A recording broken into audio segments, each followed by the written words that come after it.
It's not too soon, but So it's the worth it. boss fight, elite. As fuck. It's worth it. Yo, It's worth it, bro. It's worth it. What is my the bad. profile picture? I ain't ignoring nobody. I was just doing something in the back. What's good, y'all? That's we where good. I think Jade will be joining a little late. He said he's running late or something like that. So he might pop in, he might not. If he ends up popping in, he got the link. So today I see people in the chat already, bro. So today we're going to be talking some WrestleMania, some good and some bad of some past stuff, and we'll dive into some of the stuff we got coming up in 2 weeks, I believe now, because it's 17th. So in about 2 weeks, we will be doing predictions for the show the week of. We just gotta wait until everything's announced officially, so we know all the matches for sure before we dive into the predictions for everything. So. Like I said, I don't know if you guys caught, but Jade, like I said, might join. He might not. He said he's running a little late doing something, so he might pop in a little later through the show. But thank you guys for coming through again this week. Last week we had a pretty popping episode, so thank you guys for coming through last week as well. Make sure you guys sub all this stuff. So we'll just dive into some of the. Well, some of the before we dive in, stuff. can I just say one thing? 5 seconds. Happy birthday to the greatest champion, Samoa Joe. Happy birthday, gang. Glaze. The glazing is crazy, Mean man. glaze. Glaze. That's a mean glaze. Are you not even a better champion than Orange Cassidy, bro? What are you doing? That's Hey, cooking. No, he's kind of cooking. Facts be facts, bro. Facts be facts. You know what I'm saying? Facts be facts. He got time though. He got time. He got time. But When he so picks first, up all your favorites, I want to hear nothing. who gonna pass up whose favorites? I can't wait till he pins Swerve. I can't wait. Yeah, Because yeah. all Yes, y'all gonna sir, be Luke. sick, and I'm gonna be laughing my ass off. That's disgusting. Now, That is- now I'm I can't wait till gonna we come do on. I'm gonna come it. on this podcast when Swerve beat his ass, bro. I'm gonna come on here with a Facts. big ass smile. Facts. I'm Facts. coming on here with a kid. But you know what's crazy? I'm It's fine if Swerve wins. I want Swerve to be a champion. Nah, I know. But it's for all the people leading up when they told me Samoa Joe wasn't gonna do it, and he did. I'm just here for the ride. As far as I'm concerned, I already got my Christmas present for 2024 as well, so I'm good. Nah, I ride with it. He getting packed up, so. Surprised he ain't got hurt yet, bro. That grading. He probably is hurt. They just they just letting it slide. That's what it is. That's what it is. What's good, Luke? So how do you guys before we dive into some other stuff, because I got some stuff that I'm gonna go through here myself. How's everybody feeling about the show so far this year? This is what they've announced. We don't know other stuff yet, but So did you The actually card know itself looks great, but Facts. I wish I didn't move to Texas so soon. Kind of mad. That's tough, man. That's tough, but it's okay. It's It's straight. It's straight. Hey, man, I thought last year was gonna be better than X7. Man, this year. Nah, This this all year- they Check out have the to team. do, all they have to do is make the right decisions. make That's the right all decision. they have to do. Make the right decisions. Facts. Like I don't care about the build up for certain matches because some matches don't even need a build. Just make the right decisions, guys. That's all they got to do.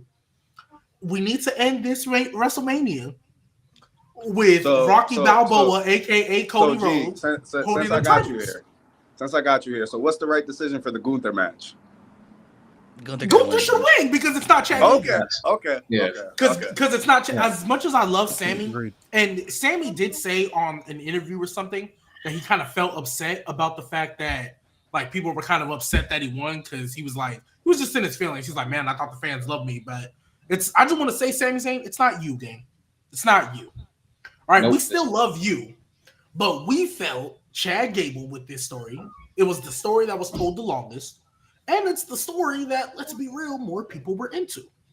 So we just want to say it's not you, Sammy. I think it would have been better suited if you lost, and you would have went from main event Mania 39 to not on the card Mania 40, so you can get your world championship in Mania 41. I think that would have been a better story, but it's okay, gang. Like, it's not you. So Gunther should retain until he loses Chad Gable. That's how I'm saying. Until Chad Gable gets his way somehow back into this match, Gunther should retain. If they make it a triple threat, give it to Chad Gable. As far as I'm Yeah, concerned. and low-key could make it a triple threat because, as we saw on Raw, Chad Gable's shoulders were not down. Not in the Oh, slightest. yeah. And they Not need in to the start slightest. playing into that a lot more because, come on, gang. Come 'Cause on, we all gang. seen Like, it. We all seen that. Like, you can't just ignore it. hey, and I Sammy think- could. I'm sorry. Go ahead.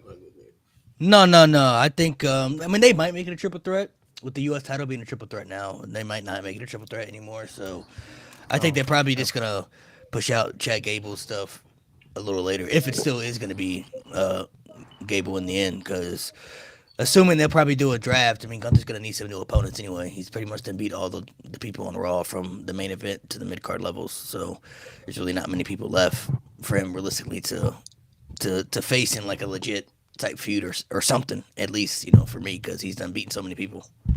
Right. But just to run through the card, just so everybody knows what the matches are so far. So for night one, we already know we got the Bloodline tag team match. It's the only match they've announced for night one so far. Night two is Seth and Drew and Roman and Cody. Everything else hasn't been announced for a certain night, but you still know it's gonna happen. Nah, Logan's match is night 2. He just announced it. Oh, okay. So there you go. that match is night 2. That'll probably open the show. It's a good opener. Jay. What's good, Jay? Possibly. Sorry, guys. Possibly. You good, man? So you also have Io and Bailey, you have Becky and Rhea, you have Sammy Gunther, you have the 6-pack ladder match. The only team so far is the Judgment Day, but every other team will be announced shortly. LA Knight, AJ Styles, Jey Uso and Jimmy Uso, and then the triple threat match for the US title. Those are the matches that we have so far. You know what's crazy? Hearing all them names. Liv Morgan don't hold a candle to any of them. I'm just saying, bro. Oh my God. All right. If you hear the names, she not on the level. Just saying. I just noticed we got. Hey, Axe. What's up, man? Hey, what's up? What's up, bro? Those were not our words. That was Lewis. Bring Jeff Hardy back. And Yeah, it's all Lewis. No, I'll back it up. I'll back it up too. Oh my God, World War V.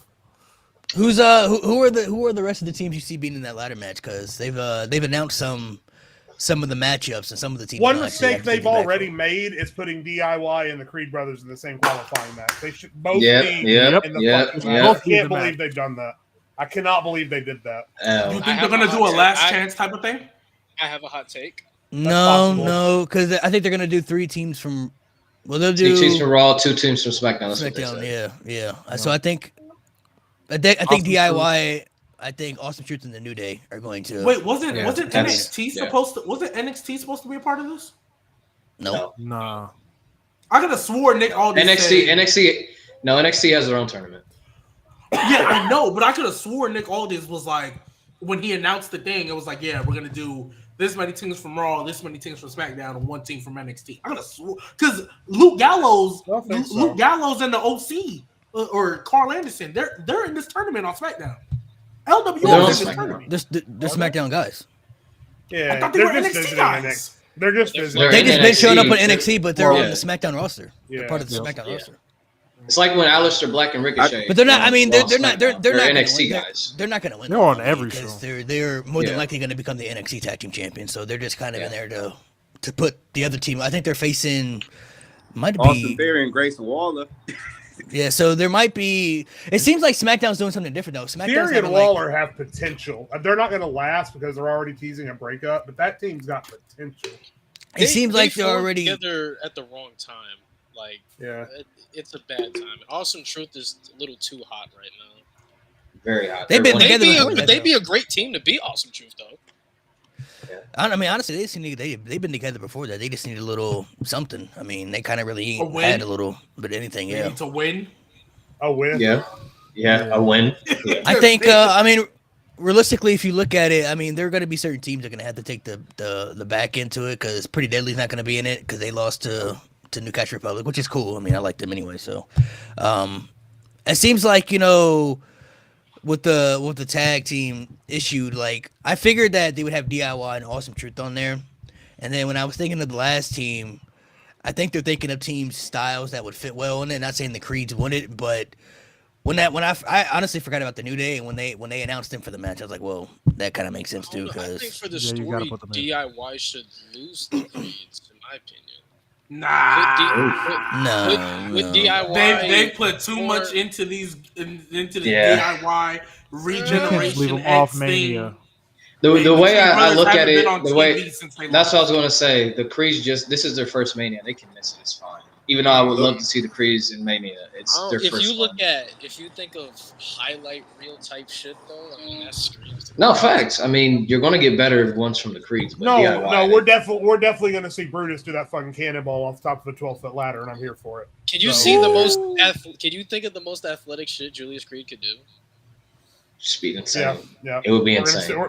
He's probably about to belly-to-belly suplex 3 guys off a ladder at the same time. Again, You, I'm here for it. I fine love with the that. fucking Creeds. The Creeds will have their time though. I mean, Triple H gonna sprinkle a little bit of what he likes, and we've seen DIY and ladder matches before, so Y'all know Julius Creed gonna be a breakout star, right? Yeah, we've been on this. Y'all ready for Hill DIY though, right? Because y'all know it's coming. Yes, because I'm not gonna lie. I'm glad you said it. Because I'm not gonna lie. we This know baby Awesome face. Truth. We know Awesome Truth might get them titles, and the perfect feud after that, bro, is against DIY.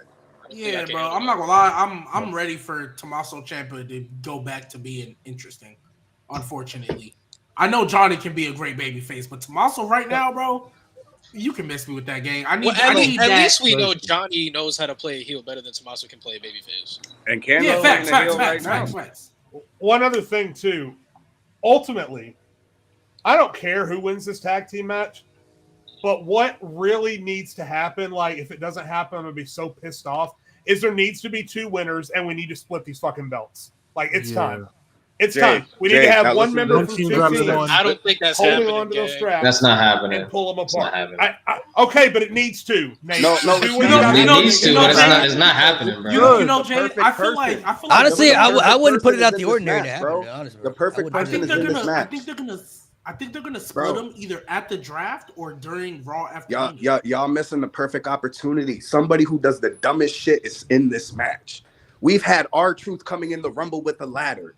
This man's gonna pull down 1 belt, forget that they have to pull down 2, and another team is gonna grab it. That's not happening. That's not happening. It's gonna happen. No, I talked about this on my live. R-Truth needs a serious WrestleMania moment. His WrestleMania moment. No, this is R-Truth we talk. It has to be serious. This is R-Truth.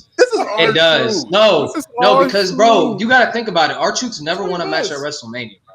Like it has to be like an actual genuine moment. That's like the one moment that he actually has at Mania. He's not gonna get this again. Was he in Team Teddy versus Team Johnny? He was in a lot of Mania matches. He just never had a WrestleMania moment. He's never had a win. Yeah, he's never had a moment. But it's an R-Truth fashion. It's a win, but it's like no. The joke. There's certain times where you can joke and be like funny, and with R-Truth, but like the punchline at that point, it's like, all right, bro. Like this. Hold on, I got to deliver it for Nate. Nate. Hold on, I got to deliver it for Nate. Nate, here, this came for you. Here, hold that. Nah. You take that back. You take that back. Wrong. Take that back. You take that back. You know what you can? You know you can give that to? You can give that to your boy Nick Nimitz. There you go. All right. So he's doing nothing but winning. I want to hear it from you.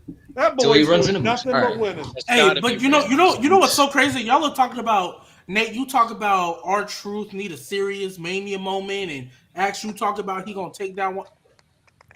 Y'all gonna be so bad when Finn Balor pulled down both them titles. Relax. All right, bro. All right. Jay, bring that. Take the L back. Y'all are gonna be so heated. There you go. Y'all are going to be Why do you want that? Don't you want Finn to when move on? Judgment Day retained? Y'all gonna be so mad. Y'all gonna be Don't so you want Finn to move on? Move on. G would watch the world burn just for Finn Balor to get a win at WrestleMania.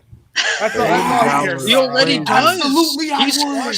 Absolutely, I would. Twice. You are absolutely right. I would watch the world burn for Finn Balor, Samoa Joe. Bro. I would watch the world burn for them too. Absolutely, I would. That's too bad for that. WWE, I would watch. Gotta get packed up. Judgment Day gotta get packed up. I gotta see what teams are in here before I make my decision. I gotta see what they're cooking with. I gotta see what teams they put in here. I can tell you what teams is gonna be in there though. I gotta see what teams they put in there for sure. So, I mean, I like the, I guess the direction they're kind of going in as far as what we kind of know what teams are gonna be in there, at least for sure. But they kind of could be a swerve because, like you said, I thought there are gonna be certain teams in here and they ain't gonna be in here. I thought Pretty Deadly would be one. They ain't gonna be in it. I thought the Creeds possibly could be in it, but I don't see them beating DIY either. So, I like the direction they're going in. So I'm cool with. Honestly, I'm not really opposed to any teams. There are certain teams that I do want in here. The 2 teams that I really want in here would be DIY and Street Profits. Those are the 2 teams that I really want in there. Anybody else? The Street Profits are going to AOP?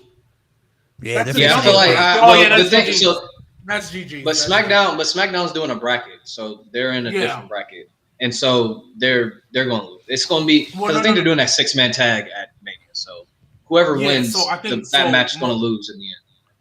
Yeah, I was going to say they're gonna. So it's what I think is going to happen. Honestly, I think Street Profits are going to beat AOP on some crazy stuff, and then when they have their match against whoever wins in the other part, I think it's the OC versus somebody. I don't know. Whoever wins that, AOP is going to cost the Street Profits that match by whatever, and we're going to get the 6-man tag, and that's when I think that's Waller and Theory. Oh yeah. Exactly. That's exactly what's going to happen. They're going to face Waller and Theory, and Waller and Theory are actually. That means Waller and Theory are in the ladder match at that point.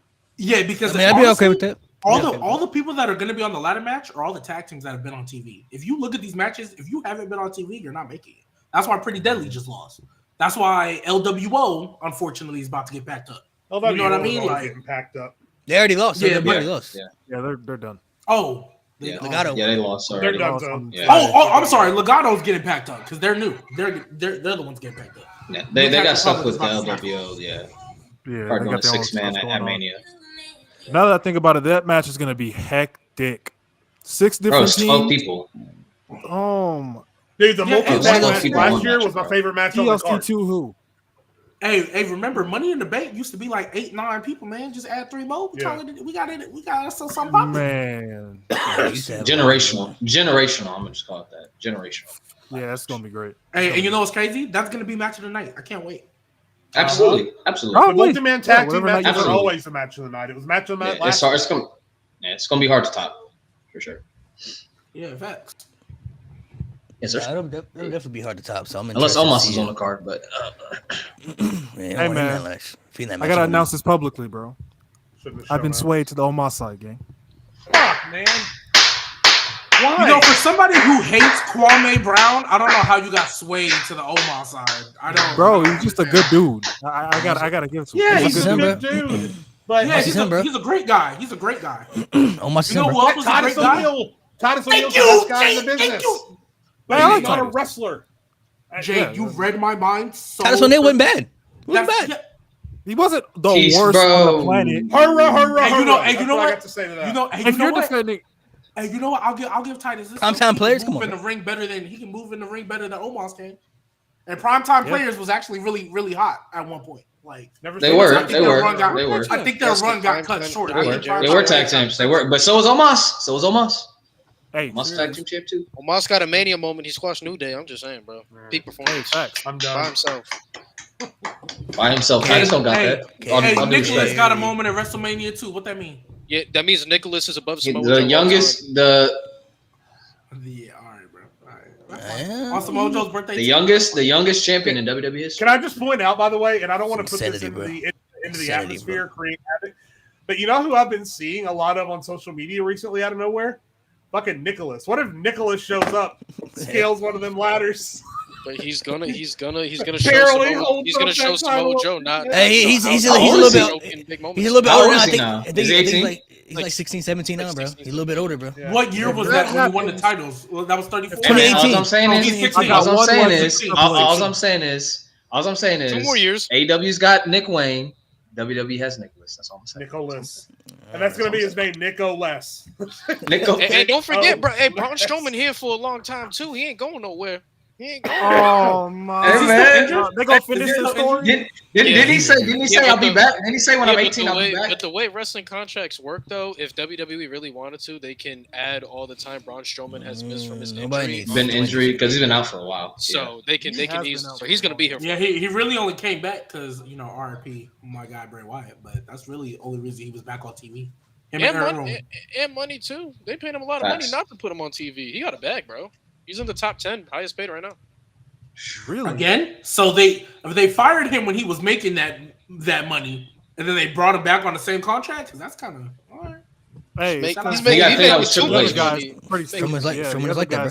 It's making too much money not to be on TV, to be realistic. Strowman is like him. Strowman's like that. But also Strowman. I mean, I rocked with the tag team he was doing Ricochet. I'm not even gonna lie. I thought that was so good. That was good. When he came back, I was not a fan. Because remember that tag team only started because Braun Strowman was going at the people who do flips and stuff, got a lot of heat, and then he's like, "Hey, so what we're gonna do? We're gonna put you with the guy who does all these flips." Yep. And that tag team, perfect tag team. Mania, perfect that tag team class at Mania did so much wonders for them. That match against Gunther that match was good. Dude, yes, Braun Strowman versus Gunther. Braun Strowman versus Gunther was a battle, bro. Man, Braun Strowman, that shit was really good. Oh no, he was in his in-ring work. He was doing pretty damn good before he got hurt. Pretty good. I think Strowman can get back to that 2018 peak or no, again. Absolutely not. Never. They ruined. Unfortunately, it's too much time. That's like saying, can Dolph Ziggler can he be defeat again? No. Can he be a world that's been longer. champion? Yes, Can he be a world absolutely. heavyweight champion again? Yes, absolutely. But the fact that he'll probably be transitional. No, the fact that we're saying he can be a world heavyweight championship again, let's just keep it a buck. That just means that title is now secondary. I think Drew's gonna do great wonders with it, though. I think Drew's gonna elevate it amazingly, but that title is a secondary title. Also, we're saying it matters who beats CM Punk for it. It matters who beats CM Punk. Whoa, we're jumping ahead. CM Punk is gonna be MJF. We're not gonna be dumb. You said MJF. That's not happening until 2027. You saying Punk's gonna hold it till 2027? That's a long. You think CM Punk? 2027. Wait. That's when MJF's coming. Wait, did MJF confirm he resigned? I heard he had a 3-year deal. If that's confirmed that he resigned, then never mind. He's re-signed. He's not coming to WWE. He's not coming to WWE. Are we sure? Yes, I'm 100% sure. He's not coming to WWE. Hey man, it's a waste of his time. I don't think. I want to see Strowman turn a car over onto CM Punk. All right, bro. Okay. All right. Okay. All right. We need a hate off between you and Lewis. I'm here. Lewis. Drew McIntyre is my spirit animal right now. I just want to throw that out there. I fucking love Drew McIntyre. Sami Zayn can beat CM Punk. So petty. Huh? Sami Zayn need a. He'll be Gunther. I have to. Unless he goes. He's not holding the title until next Mania. I have to see the landscape when CM Punk wins it. I have to see the landscape.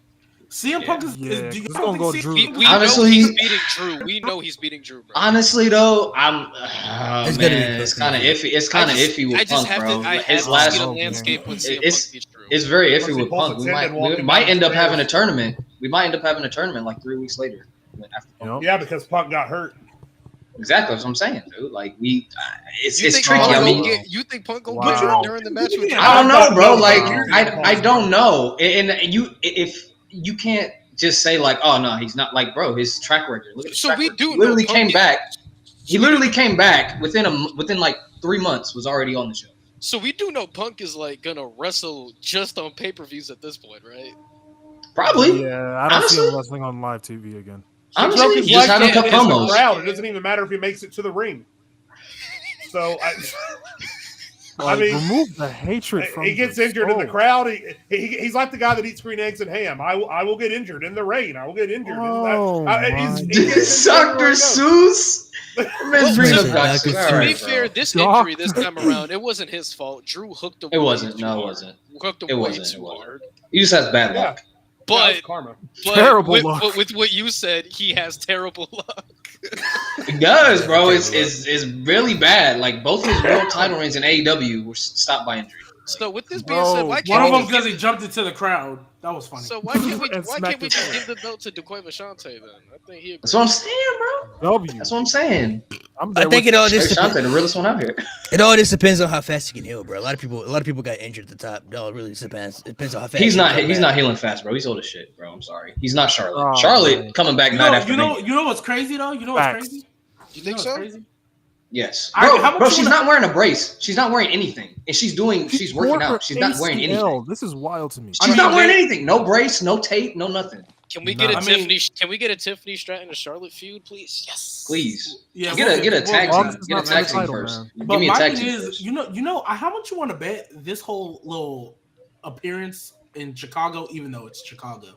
How much you want to bet he's gonna give an update on? Well, Drew's gonna come out for sure, but he's gonna give an update on his arm. And Drew's gonna come out, just say you're retired, say I bloody retired you. And then CM Punk is gonna be like, actually, I'm almost healthy. Boom, smack him in the face. Hell no. Hell no. You think he's gonna be almost healthy after 2 months with a torn tricep? He's old, bro. He's too old for that, I think that's what he's gonna bro. say. I think that's what he's gonna say. Make him the ref, bro. He can't even lift that shit up. I think he's coming back at SummerSlam. I think he's gonna be the end angle. No, I think he's good by then. I think. How long? They say 6 to 8 or 4 to 5 or 4 to 6. It just depends on people. They give you thumbs, but I can't.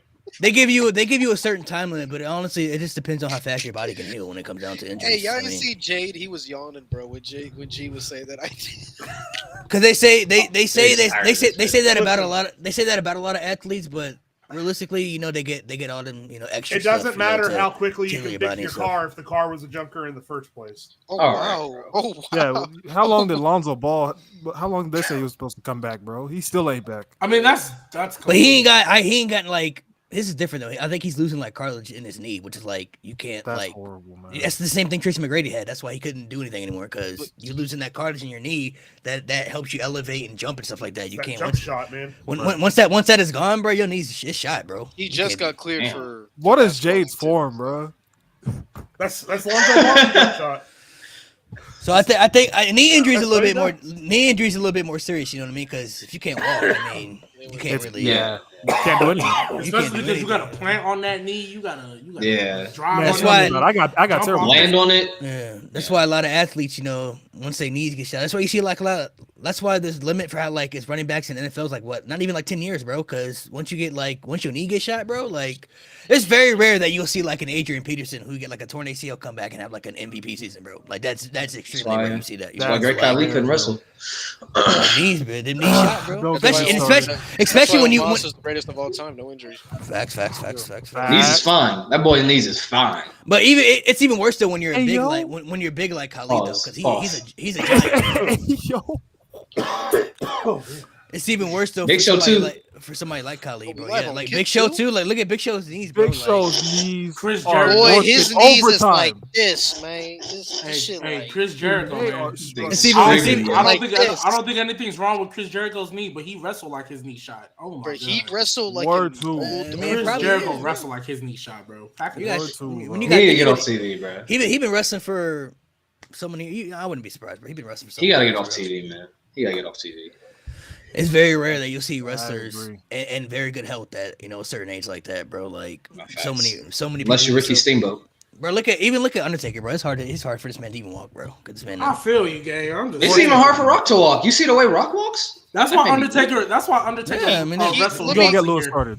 Their bodies be done with. Let me tell you the real reason why my Via can't walk properly anymore. No, and this is the real reason. That bald head has made his body so heavy that he has to drag that shit on everywhere. So he's balancing every time he takes the step. So he moved like this. He got to put his right leg like that. He moved like this. His left leg. You want to see The Rock be confused? Walk into a room and yell "Leg Day," and then walk out and look at the look on his face. Yo, see what he does. Hey, so let me ask y'all a question. Since we're on the topic, I don't know why I'm feeling so petty today. Does he have the worst Versace outfits? Yes. Since we're on the topic of Dwayne, everybody other than Lewis, because I know Lewis's answer. How do we feel about that segment? Which one? It was cool. The Hollywood Rock segment. Oh, it was great. It was good. It was good. I will say himself after the concert.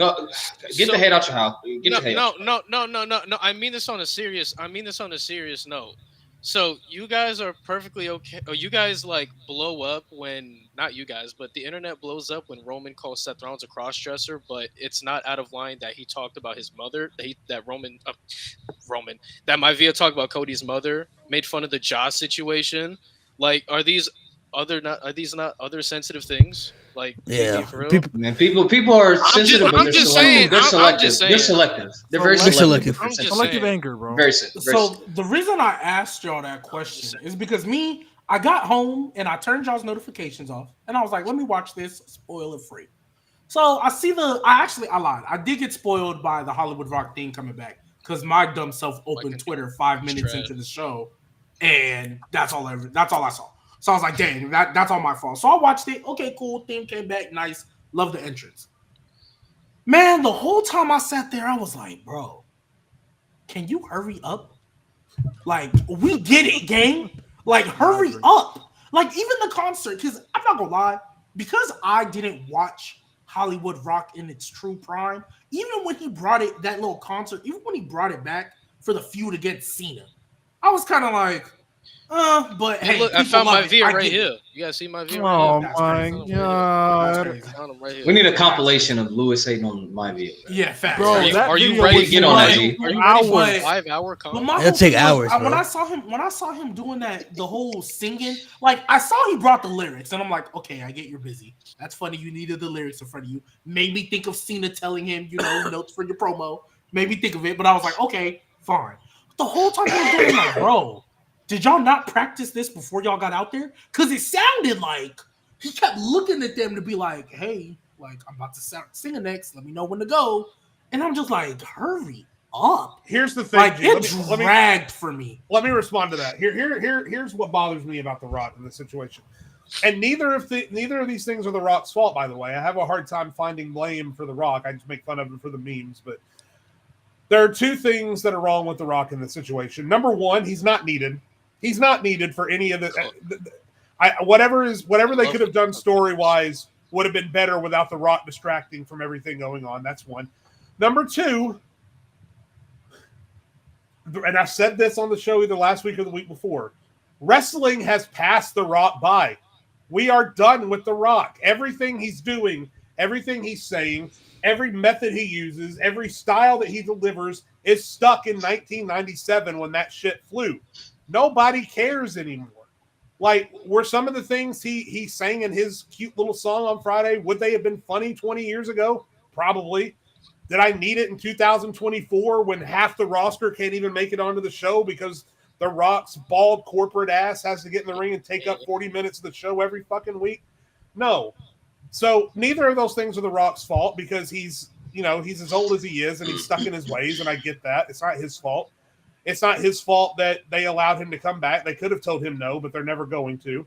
So neither of those things are The Rock's fault, but I can't still help but be a little bit bothered when I turn on SmackDown and I'm ready to see all these guys that I love week to week, and then I got to watch 40 minutes of 1998 again. It's just not something I'm there for. I'd rather watch Liv Morgan. That's crazy. I will say this. I will say this because I was thinking this earlier. I know a lot. I've seen people say The Rock saved WrestleMania. That shit is false. Because that entails that WrestleMania needed saving in the first place. Yeah. If Rock wasn't involved in Mania would be fine. Even if they didn't have CM Punk, even if the stuff with Vince still happened, people would have forgot about it by the time Mania came around. Everything else would have been great. The Rock, I will admit, he adds a lot to the story. He's added a lot of eyes, and he's the reason that they're selling out these venues. He's the reason why viewership is up. I'll give him that, but The Rock didn't save WrestleMania. WrestleMania didn't need saving in the first place. I will argue your point that he added to the story. For me, it's like it almost feels like the story is between Rock and Cody more than it is Cody and Roman. That's why I'm glad, hopefully, it seems like it, Rock's not going to be on SmackDown. I enjoy seeing Rock. Week, He's entertaining for me, but it's like we don't need you, gang. Like I'm enjoying what you're doing. I love the Hollywood Rock theme. I love seeing The Rock on my TV, but like, bro, we don't need you for this at all. Roman is the fifth wheel in the story, bro. And you know what's so crazy? I'm glad y'all said that because that first time when they went 40 minutes, I was like, okay, we're going back to Bloodline original when they were taking up all this time on SmackDown. Hey, at least we only have to deal with this for a couple of weeks. Like, it's gonna happen. But the whole time, I'm not gonna lie. Every promo The Rock has done since he's got back, I've fast forward. I'm like, okay, I get it. Let's go. Because and that's bro. Like you know what and this is why, and this is I'm activating my cheek powers, bro, because I'm so ass. Yeah, so like the whole time, like you just brought up the belt, bro. That reveal to him bringing out, I'm gonna give your mom the Rock version of the belt. It took you like 8 minutes to get to that point, gang. Like Instagram, like that would have been fun. Bro, he repeated. Like, yeah, bro, like, this is what The Rock's gonna do. Oh, you really want he said, Mama Road, you want your boy to finish that story. He said that like 6 times. Like, and so for me, when I look at it, I'm like, okay, this is the more we go on, the more I get proven right. that this was not always the plan and this wasn't audible. Because there's no way you're telling me that if they would have just did Roman Cody like it was supposed to be, right? Like, yeah, The Rock, he's going to be a big star. He's going to help sell out tickets on it, even though I think they would sell out regardless because Monday Night Raw is selling out. Hey, The Rock, it helps sell out tickets, so that's fine. But what you just said, Nate, and all of y'all's points is true. The whole time The Rock was talking, Paul Heyman wasn't there. The Bloodline didn't come out with him. Roman ain't there, which WWE, I know he's on a part-time contract. Needs to be at every show. He can show up every week for the road to WrestleMania. I'm sorry. We are 3 weeks out. We are exactly 3 weeks like out you and Roman like Roman. I get. Hey, look, you earned your contract game, but you can be here every week for WrestleMania. That's now, unacceptable. 3 weeks from this. Now, maybe the only grace I'll give Roman is maybe they told him, "Hey, we don't need you because we're doing a Rock concert." Which, I mean, if you're Roman, if they tell you don't need you, I'm gonna go chill with my family. Go chill. But I don't think this Rock concert needed to happen. It's kind of like I feel like we're building towards a Roman. I feel like we're building towards a Cody Rhodes versus Rock program. As like if this would have been if Rock and Cody would have been a singles match night one, fine, I'll let it slide. But we're building a tag match.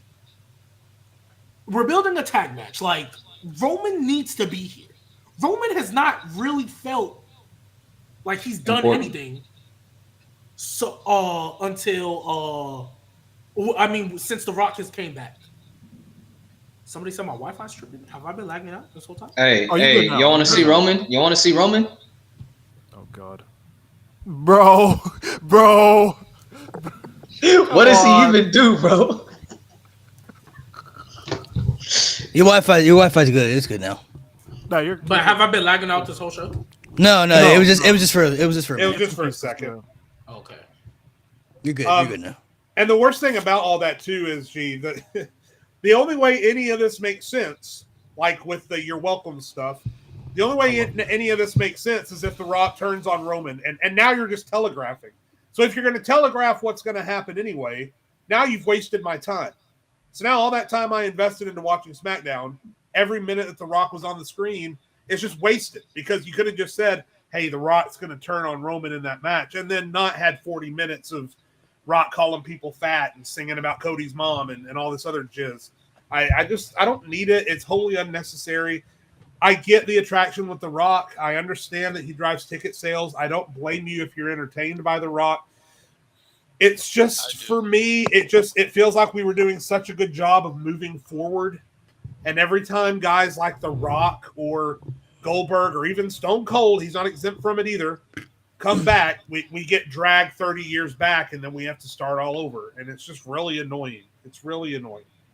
But honestly, though, that goes into the fans, though, because the fans will ask for something like this. Not everybody, but remember, I said at the start, I don't blame Rock for it, right? Yeah. Like the fans will ask for something like the fans will say they want somebody to come back, right? And then when that person comes back, then it's an issue when they come back because of how they come back. But it's like y'all been asking for it for how many years now? How long? So y'all got what y'all wanted, but y'all didn't get it in the fashion I guess you wanted it. But it's like, then how do you want it then? Like, you know what I mean? It's just like I look at it for the way I look at it like this. Honestly, I think The Rock has added and saved the Bloodline storyline for what it is, because it dragged after SummerSlam. It was dead for it was dead for something so many months, and I think they needed something to help spark back up, because I think with Roman, with Solo, with the Usos, I mean, they pretty much done everything they could do themselves as far as the story. Adding The Rock a part of it, I think, made it more interesting, and it turned out, I think, better the way it did, because I think they had to switch some things up, because I don't think they expected the fans to react the way they did to the whole situation. So for them to switch things up and to make it different to the way they did it to now, I think, honestly, this is the best Rock we've seen since 2003. I've said it before. It's the best, most interesting The Rock has been since Hollywood Rock.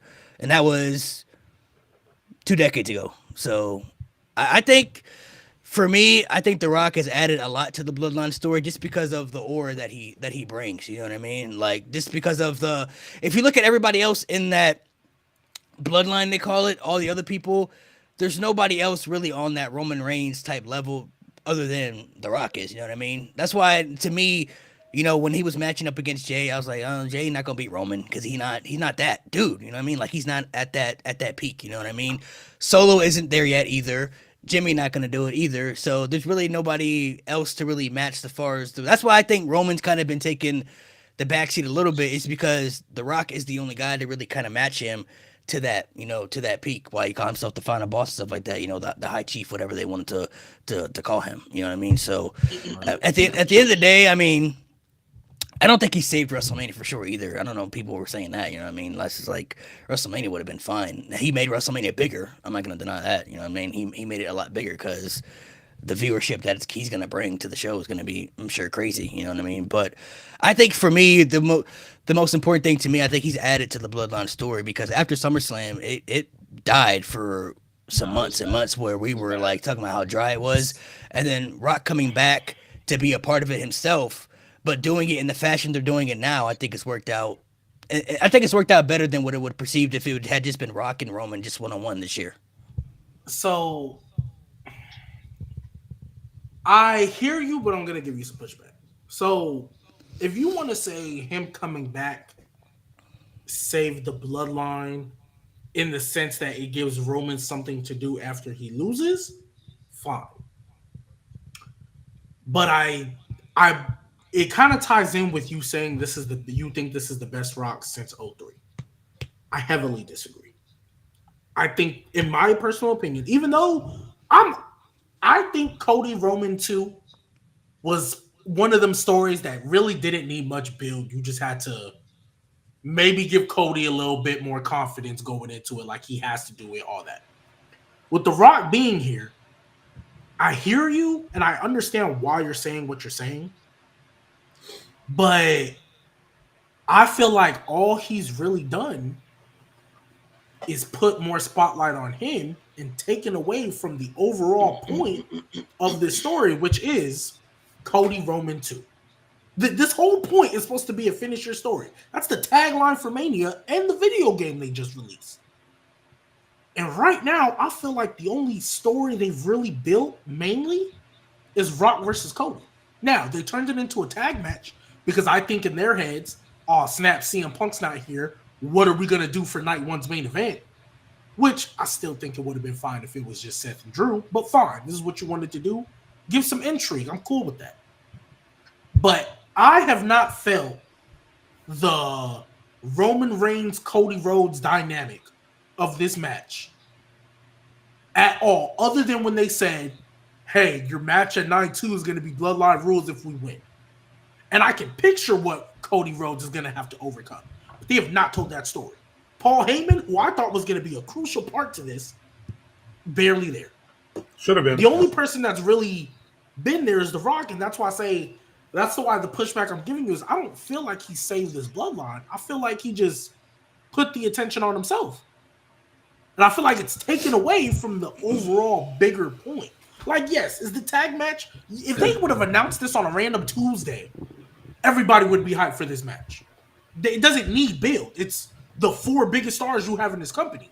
To me, personally, this feels more like a Cody and Maivia build-up rather than a Cody and Roman build. Yeah, and that's that what to me is more hindering this story as opposed to benefiting. If you watch Roman, except for the one moment where he stopped The Rock from doing his catchphrase and said, "Acknowledge me," that was awesome. I love that. Yeah, facts. Except for that one moment, that based on everything else The Rock and Roman have done on screen together, that moment almost feels like it's out of character because every other time that you see The Rock and Roman in a ring together, The Rock is on the stick talking to the crowd and talking to Cody, and Roman is just this hype man in the background, reacting to everything he says and making faces and throwing his finger up and laughing and doing all this stuff. And then he grabs a mic and calls Seth the crossdresser, and then The Rock takes the mic back and dominates the rest of the promo. And I thought Roman was the man, and maybe that's going to play into the telegraphed, breakup turn or whatever at WrestleMania. Maybe that's all part of it, but it after everything they've done for the past 4 years to make Roman feel like the final boss, and then to have him relegated to The Rock's hype man 3 weeks before WrestleMania, it just makes it feel a lot less worth it that we put up with everything we did with Roman and the Bloodline for the past 3 years, that this character, this Roman Reigns that we all know and hate to love and love to hate, would allow The Rock to just swoop in, take the stick from him, and start driving the car. It just doesn't make any sense to me. Yeah, you want to see Roman again? You want to see Roman in this storyline? Solo. I think I get everybody's perspective, but I think that's how it's supposed to be, though. Like The Rock, like I said, he's a higher echelon than everybody in the family. He doesn't have to answer to Roman Reigns because he was the real, final boss before Roman was the final boss. He's the only guy. He's the only guy in the family that can match Roman. He says, "I acknowledge you as my tribal queef," like that. All that goes away, bro. All right, bro. And honestly, of course he's gonna say that. He's not gonna say anything else. But that still all goes away per storyline wise. Like, if we want to look at the grand scheme of things, he doesn't have to. But per storyline wise, everything you said goes out the window. He acknowledged him already. And the thing is, once he acknowledged him, that should have been what they played off of. Let's say The Rock wanted to talk, and the Roman's like, "Nah, I got this." Facts. That's more of the reason why I'm upset he wasn't on this week's show.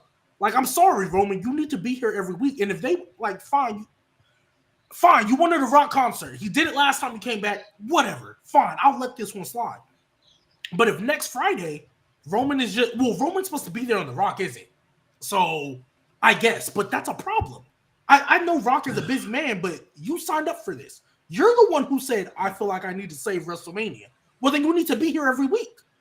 Do you know how much bigger I don't think they need to be Roman would feel if The Rock was halfway through his concert and Roman interrupted the concert and came out and said, "Leave, I need to address the crowd"?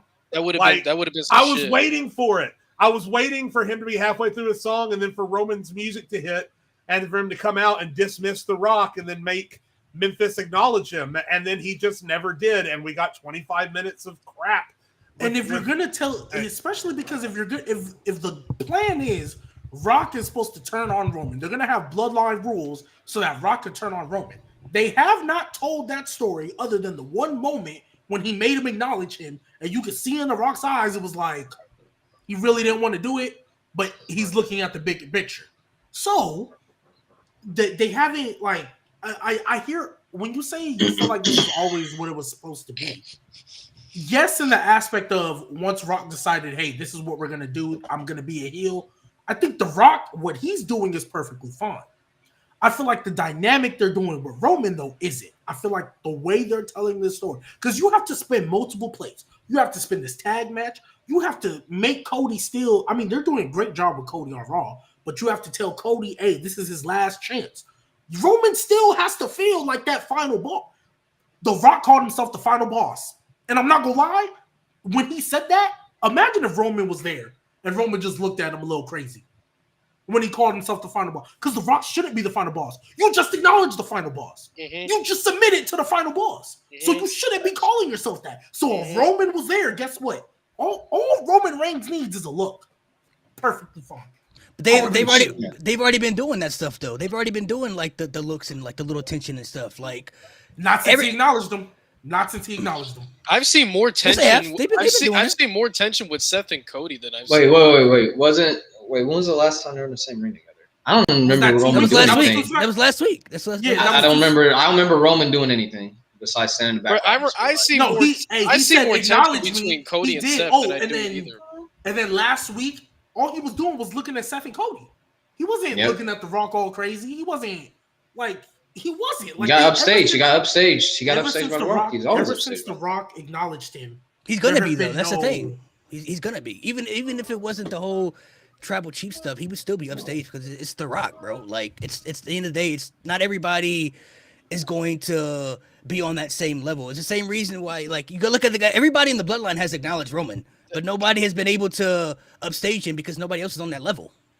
Okay, so I agree with you in a literal sense, but in storyline, you have to. In storyline, you need I feel to like tell, you're trying to justify it, and it can't be justified. But my thing is, it's justified to me. I don't see a problem. Well, my thing is, if you're going in storyline, if you're going to, if The Rock of all people is going to, with no problem in storyline, with no problem acknowledge Roman Reigns, you need to present as though, like, you can't have The Rock say, I'm the final boss when you're not.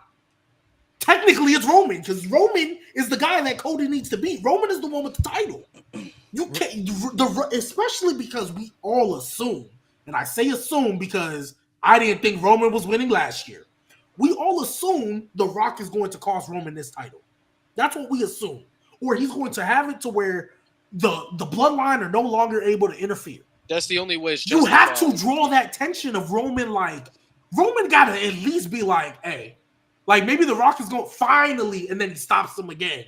Or, doesn't have, or Rock is trying to say something, and Roman just cuts him off. Like, they're not telling that. So right now, it just, if I didn't know any better and I was a new watcher, I would think The Rock is the champion the way they presented it. Exactly. And that's my problem. And you've been doing this stuff with Roman. He's felt like the biggest boss in WWE for the past 3 years. I get Rock is a star. I get it. Rock is on the upper echelon level. You should have never made him acknowledge him then. The only way this is justifiable is if he actually does turn on Roman. But if he doesn't turn on Roman, you made Roman the least important part of the story at arguably the biggest Mania ever. At the worst possible time. At the worst time. At the least important part of the story. I know we said we should humanize Roman, but this is not the way to humanize. We've gone too far in the other direction. Yeah. We've gone too. Have you guys ever seen You Got Served? Yes. This is who my Via is. Putting no work, but stealing everybody moves, everybody flow, stealing everybody time. This is who he is. If you ever see You Got Served, Nate, I know you see You Got Served, Nate. This is who he is. That's who he is. Stealing everybody's time, stealing everybody's fucking fire, energy, flow, all that. That's who he is. You got to stop this, dog. Now, they have 3 weeks. Now, in fairness to them, they have 3 weeks. They would, I mean, let's be real. There's no way The Rock ain't got no input in creative with all this. So, and we, let's be like, even if you weren't a wrestling fan when Rock was around in his prime, all you have to do is hear about the stuff he did with Black Adam to know that The Rock has definitely got some input on how he's doing this stuff, right? Yep. So, okay, he wants his little Rock concert, fine. They have 3 weeks now to make Roman feel like the true final boss, because right now he doesn't. They have 3 weeks to tell this dissension, because right now there is none. There's no dissension right now. And they have 3 weeks to make, this whole bloodline crumbling thing kick off. Can they do it? Yes, they can. I believe in them that they can. But right now, we are going. This might be one of the biggest fumbles of a storyline since Becky Lynch to main event. Fumble? Because fumbled. The reason why I say fumbled is because they have made Roman seem. Y'all just said it. They have made Roman feel like the least important part of this story, and he's the freaking champion. But they have 3 weeks to fix that. They got 3 weeks to fix that. That's why I'm not really tripping. We have this. We got time. And the amount of time they've been having on SmackDown, they damn near get an hour. So that's what I'm saying. They can fix it, but if they don't, this will be the biggest fumble. It will be a fumble. Since Becky Lynch. Like I said, there's ways to dehumanize a person, and this isn't the way to humanize. Or I said dehumanize. This isn't the way to humanize Roman. Like. He's just being outshined, and he's supposed to be the head of the table, and he's getting outshined by some dude who got married into the family. So, and last thing I'll say to Trajan, I hope I'm saying your name right. To Trajan Reyes' point, or what if this is the plan? Make Roman feel less than. That is a stupid plan.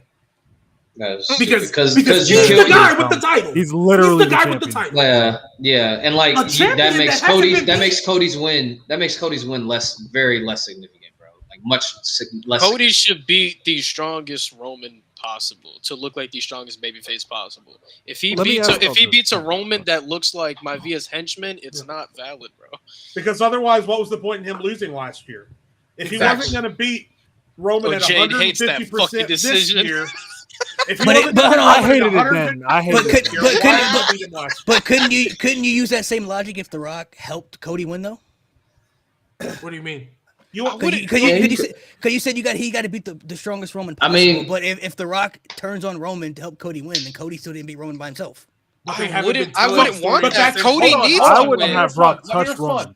But that's my problem, is that The Rock should have never been involved in this shit in the first place. If you want The Rock at WrestleMania, fine. If you want him to go to WrestleMania and have a 30-minute Rock concert, be my fucking guest. You want to do The Rock versus Solo Sikoa? I'd pay tickets for it. What you don't need is for The Rock to be involved directly in Roman versus Cody. And for someone like The Rock, who has said on multiple occasions that he's a student of the business, that he's passionate about this business, that he'd be nothing without this business, as someone in the position that he's in, to not be able to see the direction they're going with their product, and to be able to say, wait a minute, if I make myself jump in here, I'm going to just mess everything up and make everything more confusing. And that makes me doubt The Rock's ability to understand what's going on TV right now, to not say, I can still be a part of WrestleMania, I can draw tickets, I can do promos every week, I can be directly involved with Roman. But if you're not going to do The Rock versus Roman, he doesn't really need to be involved with Roman. That's here's where I'll come in and say, there is a way you can have Maivia make Cody look a little bit strong. You can have Roman sit in the corner type shit, and this is assuming they win night one, right? Because it's going to be the bloodline, like, you know, the motherfuckers can't get involved. So you can have Roman sit in the corner looking, Solo one side, Maivia in the middle, Jimmy on the other side, because they're going to be involved in the match. And then they're walking towards Cody. Cody's backed up in the corner himself. And then Roman starts swinging on Solo and Jimmy and gets him out of the ring. That's the most perfect way you can have Cody look really strong against Roman without having Maivia touch Roman. That's the more logical thing, because Maivia's getting rid of the package that comes with Roman, making it even for Cody. If you have Maivia touch Roman, that's just gonna make Cody's win look so fucking bad. Dumb. I don't think he's gonna touch him. No. And this is where I'm going, because there's no way you can have fucking Maivia do the Maivia South on Roman when last year we literally had fucking the Haluva kick and stunner and Roman still kicked out of that. If you weren't gonna do that sequence back then, don't do that shit now. Don't do that shit now. Two finishes is more impactful than one. I think The Rock is there to make sure, like you said, nobody else can help, you know, Roman win, because Roman with the bloodline, he can't be beat at this point. Cody's gonna need something to beat Roman at this point. They've already proven that when Roman has the bloodline, he just can't be beat with the title on the line. It's not possible. It's been told time and time again. So in my mind, Cody's gonna need some type of help to beat Roman. He's gonna need somebody there to do something to make sure that there's nobody there to look out for Roman in the end, because the only people to take down Roman and beat him in the story were the Usos, who were a part of the bloodline. So for me, the story's been told. The only people who can realistically take down this man, or at least weaken him, are the people within his family. And so with that being said, and how much? Obviously, let me say this. And how better of a mental game would it be? Because you said the people that can take Roman down or pretty much weaken him are the people in his family. How much would it fuck Roman up mentally in the match, in the main event of WrestleMania, where he's defending his championship at the biggest stage, and he sees his family member take out his two other family members? Then they need to tell that story on TV. We have 3 weeks. We have to, but they should have been telling that story. Honestly, they were on the right track. Roman Reigns makes The Rock acknowledge him, and The Rock looks like he doesn't want to do it, but does it because he sees the bigger picture. They have not told that story since, and it's been 2 weeks TV since. And one of them, Roman wasn't there. The other one, he looked like Lil Bro. I think it's fine the way they need to tell that story now. I think to me, they've been telling the story with the little hints The Rock's been dropping in the promos, calling himself the final boss, just saying certain things that you just, when he says certain things, I think a lot of people are kind of looking like the left eye, like, why is he saying that? Or, you know, he shouldn't be saying that type thing. I think at the end, the only thing that really matters is that you have the proper ending. You have Cody Rhodes make sure that he wins at WrestleMania. That's the most important thing. Everybody, whether you feel like they're telling Rock and Cody, however you feel it, at the end of the day, the most important thing is to make sure Cody wins at WrestleMania. This honestly is going to make Cody look bigger than ever with everything they're doing. It's going to benefit him more than anybody, because assuming the Bloodline wins night one, now he's going to have to overcome the Bloodline, everybody else, which is going to be legal. Like, they're allowed to be out there. So now they're allowed to be at the ring. They're allowed to do whatever they want, and they're going to drag it out. It's going to make it seem like, you know, is The Rock going to turn? Is he not going to turn? But at the end of the day, I don't think he's necessarily going to touch Roman. I think it's going to be more so he's going to take out the other members of the Bloodline, and that's going to distract Roman, because I think Roman, even though The Rock is kind of taking the spotlight, I don't think in Roman's mind that the family would turn on him necessarily, because he is at the higher echelon. And the people who have turned on him, he's kicked him to the curb. You know what I mean? So he's always had people in the Bloodline to be there to watch himself. So in the end, if it doesn't end up with Cody winning, then I agree with you guys. It's all pretty much kind of just going backwards at this point, because number one, you have Cody lose another big WrestleMania. So what's the point of him winning the Rumble? What are we doing here? Why are we stretching this out? And then you have Rock and Roman still together, which still kind of doesn't make sense, because I don't think they need to be together long term. This doesn't have to be a long term. Little groups, because I think there's too many from a storyline. Oh, there he is. Tyler, for the billionth time. Fucking hell. Hogan's record is not a record. You don't get a trophy for third place. I don't understand why people are so adamant. Nate, how long did we jump in when you're live? We're past that. Oh, wow, bro. Wow, bro. Hey, so this will be the. I'm not even looking at the comments, so I don't see. What you're saying, but I do want to say, Prince Liger, I see you, bro. I see you, Prince Liger. Malik, this will be the final thing I'll say to you, then, and then we can move on. So I agree with you. But I see your perspective and how you're looking at it, because Roman has been the higher echelon. I'm just looking at it like The Rock steps in. I don't expect The Rock to take a seat back to Roman Reigns, because he's, I guess, supposed to from the story. Like, they both have they're dominant alpha males. So I understand the tension hasn't been, I guess, what people have wanted it to be, but I think it's going to be that by the time we get to WrestleMania. So I'm looking at it. And that's fine, Malik, because I agree. I see your POV too, but your POV only works if they like do it right. Yeah. Well, I think Cody Rhodes is winning, and I'm saying I think because last time I said I know he lost. So I think Cody Rhodes is winning, right? I think it's going to be a thing. Roman. I think The Rock takes out Jimmy and Solo, or helps out take him out, because I think Jey Uso and Seth Rollins are going to be involved somehow, some way, because it's Bloodline rules. So I hear you with that. The only thing that I'll say is I agree that The Rock shouldn't take a step back, but right now it seems like Roman has. And at the very least, they should be on equal footing. And that's where it kind of worries me, because the other thing too, yes, The Rock has been, the L's and all that, but Paul Heyman is supposed to be the wise man. Paul Heyman saw it and looked very confused when he did. That's a real life picture. And Paul Heyman has not been a factor. It's how much better would this be if The Rock, if Paul Heyman was trying to warn Roman Reigns, or hey, let's talk about what I saw The Rock do, but then Roman Reigns for the first time decides he doesn't want to listen because he's too arrogant and got too cocky for his britches. You know what I mean? Like, that's what because even though, yes, the turn in kayfabe might come out of left field, but us smart fans know what the plan is. Right. But in storyline on TV, I feel like they made Roman Reigns take a step back, and they were doing the good stuff with the little tidbits. But Paul Heyman noticed it. He's supposed to be the wise man. That's literally what he gets paid to, and nobody has seen a thing. We haven't seen Paul Heyman in 2 weeks. What if at the end of what if Heyman, like, I don't know, what if he's on The Rock side or not? Because he has two phones. He got the Rock phone, he got the Roman Reigns phone now. So it could be I don't know. It could be either side. I hear you. I think on Friday, what they need to do to address maybe the confusion is when Cody comes out and they're talking, they're cutting that promo.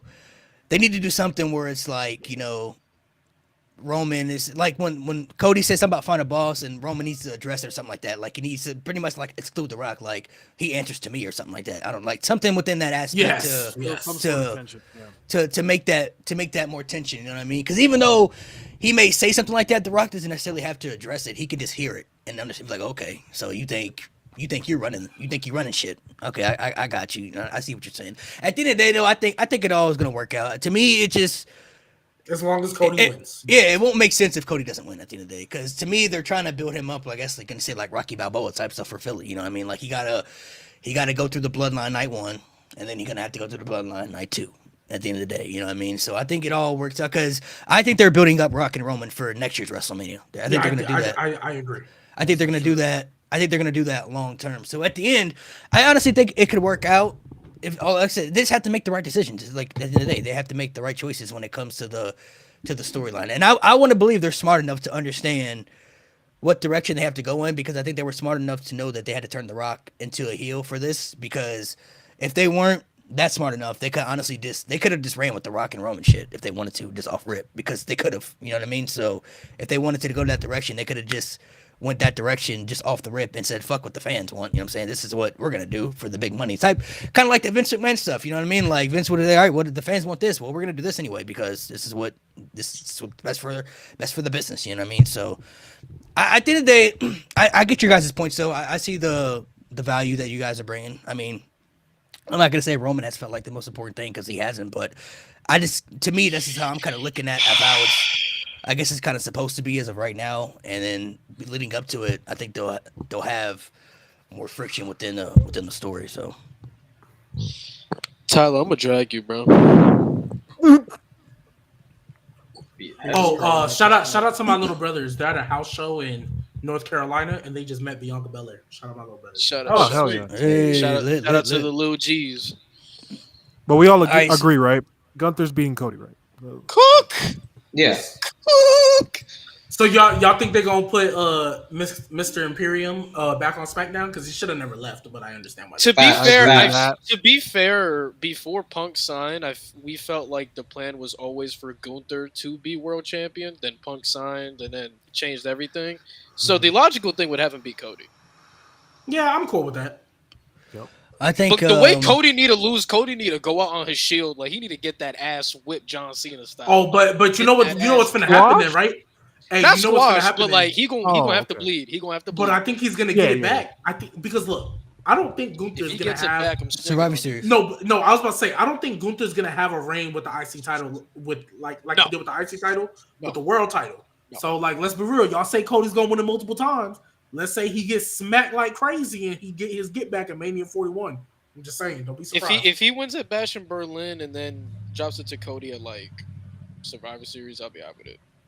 Bash in Berlin is August. Yeah, that's a fast reign.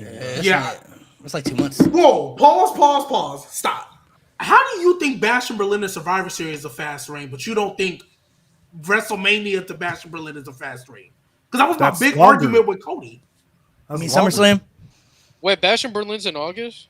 Yeah, it's at the end of August. End of August. I didn't even know that. So May, June, July, August. That's a 4-month run. And then from August to November, or basically it's end of August, so it's really September. September, October, November. How would y'all feel? So 3 to 4. It's still a fast reign. Not saying this will happen, but I was talking to somebody about this because I threw it out there on my TikTok. So everybody knows that there's some people who wanted Chad Gable to be in this match, right? They felt like Chad Gable was the right guy. So hypothetically, let's say they're extending it. You know what I'm saying? How would y'all feel if they did Chad Gable versus Gunther, but they did it in Germany? Because the last time Gable challenged Gunther for the title was in Chad Gable's hometown, and Gunther beat him. So how would you feel if they built up Gable as the underdog, but now he has to go into Gunther's territory and beat Gunther over in his home country in front of his people? I feel like that's different. I gotta see how this plays out, because I mean, Chad Gable's it could be something. Chad Gable's I feel like it's up, so yeah, but I feel like that's different because they don't do shows in Germany. They're always going to do a show in Minnesota, and they don't. But this is like the first PLE in Germany. I feel like they want their guy to go in there and look dominant because he's going to be the babyface, and they want to send them home happy. Yeah. Like they did with Rhea. So I feel like that's like I get confused over calling it his home. Isn't he from Austria? Not his home country, but his people. He's Austrian, but he speaks German. Yeah, he speaks German. Like that's his people. That's his people. Like I guess. Like he went to Germany. It's weird and to me that we're all kind of just acting like this show's happening in Austria. I mean, it's all relevant. It's all in Europe, I guess. In Europe, I mean, it's like that's what we did with Drew. That's where Gunther cut his cloth from, though. Like he's one of the rare breeds where he's loved everywhere in Europe. Like right. He went everywhere before coming to the United States. From Jay's perspective, technically, yes, Gunther is not from Germany, but he speaks their language. He speaks German. They speak German in Austria. So, well, sure, yeah. I mean, I guess it's like what I'm noticing is that the continent of Europe, because there's so few megastars that come out of WWE that are from Europe, that they sort of just adopt one and all. So, like, if you're from any part of Europe, then you're just European. I didn't know that. Yeah. Austria used to be part of Germany. I didn't know that. That makes sense. Yeah, Austria. Until it all got split up, it makes sense. It got split up, when Yeah, stuff we know. Yeah. Anyway, that was just a minute point. I think what the shitty part about the Gunther story right now is that fact of the matter is he's not wrestling Chad Gable at WrestleMania. He's wrestling Sami Zayn, who I thought we all loved, but now we're seeing the same type of shit from 2014 where if it was anybody but Daniel Bryan, they were going to get shit on. Rey Mysterio got booed out of the Royal Rumble because he wasn't Daniel Bryan. Yeah. And now we're seeing the same shit with Sami Zayn where everyone's turning on him because he's not. I haven't seen anybody turn on Sami. I feel like everybody on social media, it's not that nobody can be satisfied, bro. They're just disappointed that it's not Chad. Let me talk, bro. Let me talk. Sami Zayn is my favorite wrestler, and I hate this decision. Let me talk to you. Yeah. No, and it's not. And what I'm seeing is not Sami Zayn hate. It's people actually don't want Sami this match because it's beneath him. Like Sami should not be fighting for the Intercontinental Championship. Like he should be on his path. I made a video about this. He should be on his path to the World Heavyweight Championship. I feel like a match with Gunther that he's going to lose just going to be another stepping stone. Gets him on the card, which is phenomenal. I love that he's on the card. But he would have been a part of the main event as he would have helped Cody win. Like he would have been a part of the main event again. So for me, it's a step down. I feel like Sami's path shouldn't be through the Intercontinental Championship. I feel like he should take a different path. And like G said, him not being on the card like kind of builds him more for his Mania moment for next year. And someone like Gable, like he needs that. You know what I'm saying? He needs that. And I will say they haven't done a good job building up Gable since he lost to Gunther the last time. You know, so it makes me question if he's even going to be in the match because I don't think he is. If Triple H is trying to use social media backlash to build Gable, like that's very lazy because like you had all these months to build Gable.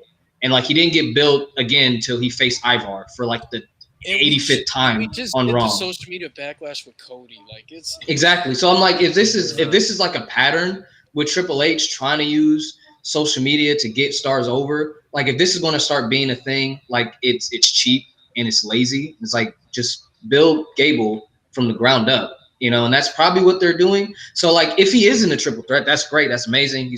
I hope he wins and that leads Gunther to not be pinned. But also it's like you should have just built him from the moment he lost to Gunther. You know what I'm saying? So it's just I told you what Chad Gable doing. So to add to the comments, so first of all to the comments, he's not saying that Sami Zayn is above fighting Gunther. He's saying Sami Zayn in this position is above the position he's in because with the story they've been telling, he either should be in the world title picture or because remember guys, he just main evented last year. He should either be in the world title picture or don't have him on the card because Nate alluded to what I said earlier. It builds him up for when he finally does win next year. Like the promo packages of him holding the titles with Kevin Owens to watching WrestleMania from the sidelines the year that's gonna go crazy, right? That's gonna go crazy. The other thing that I'll say is this too.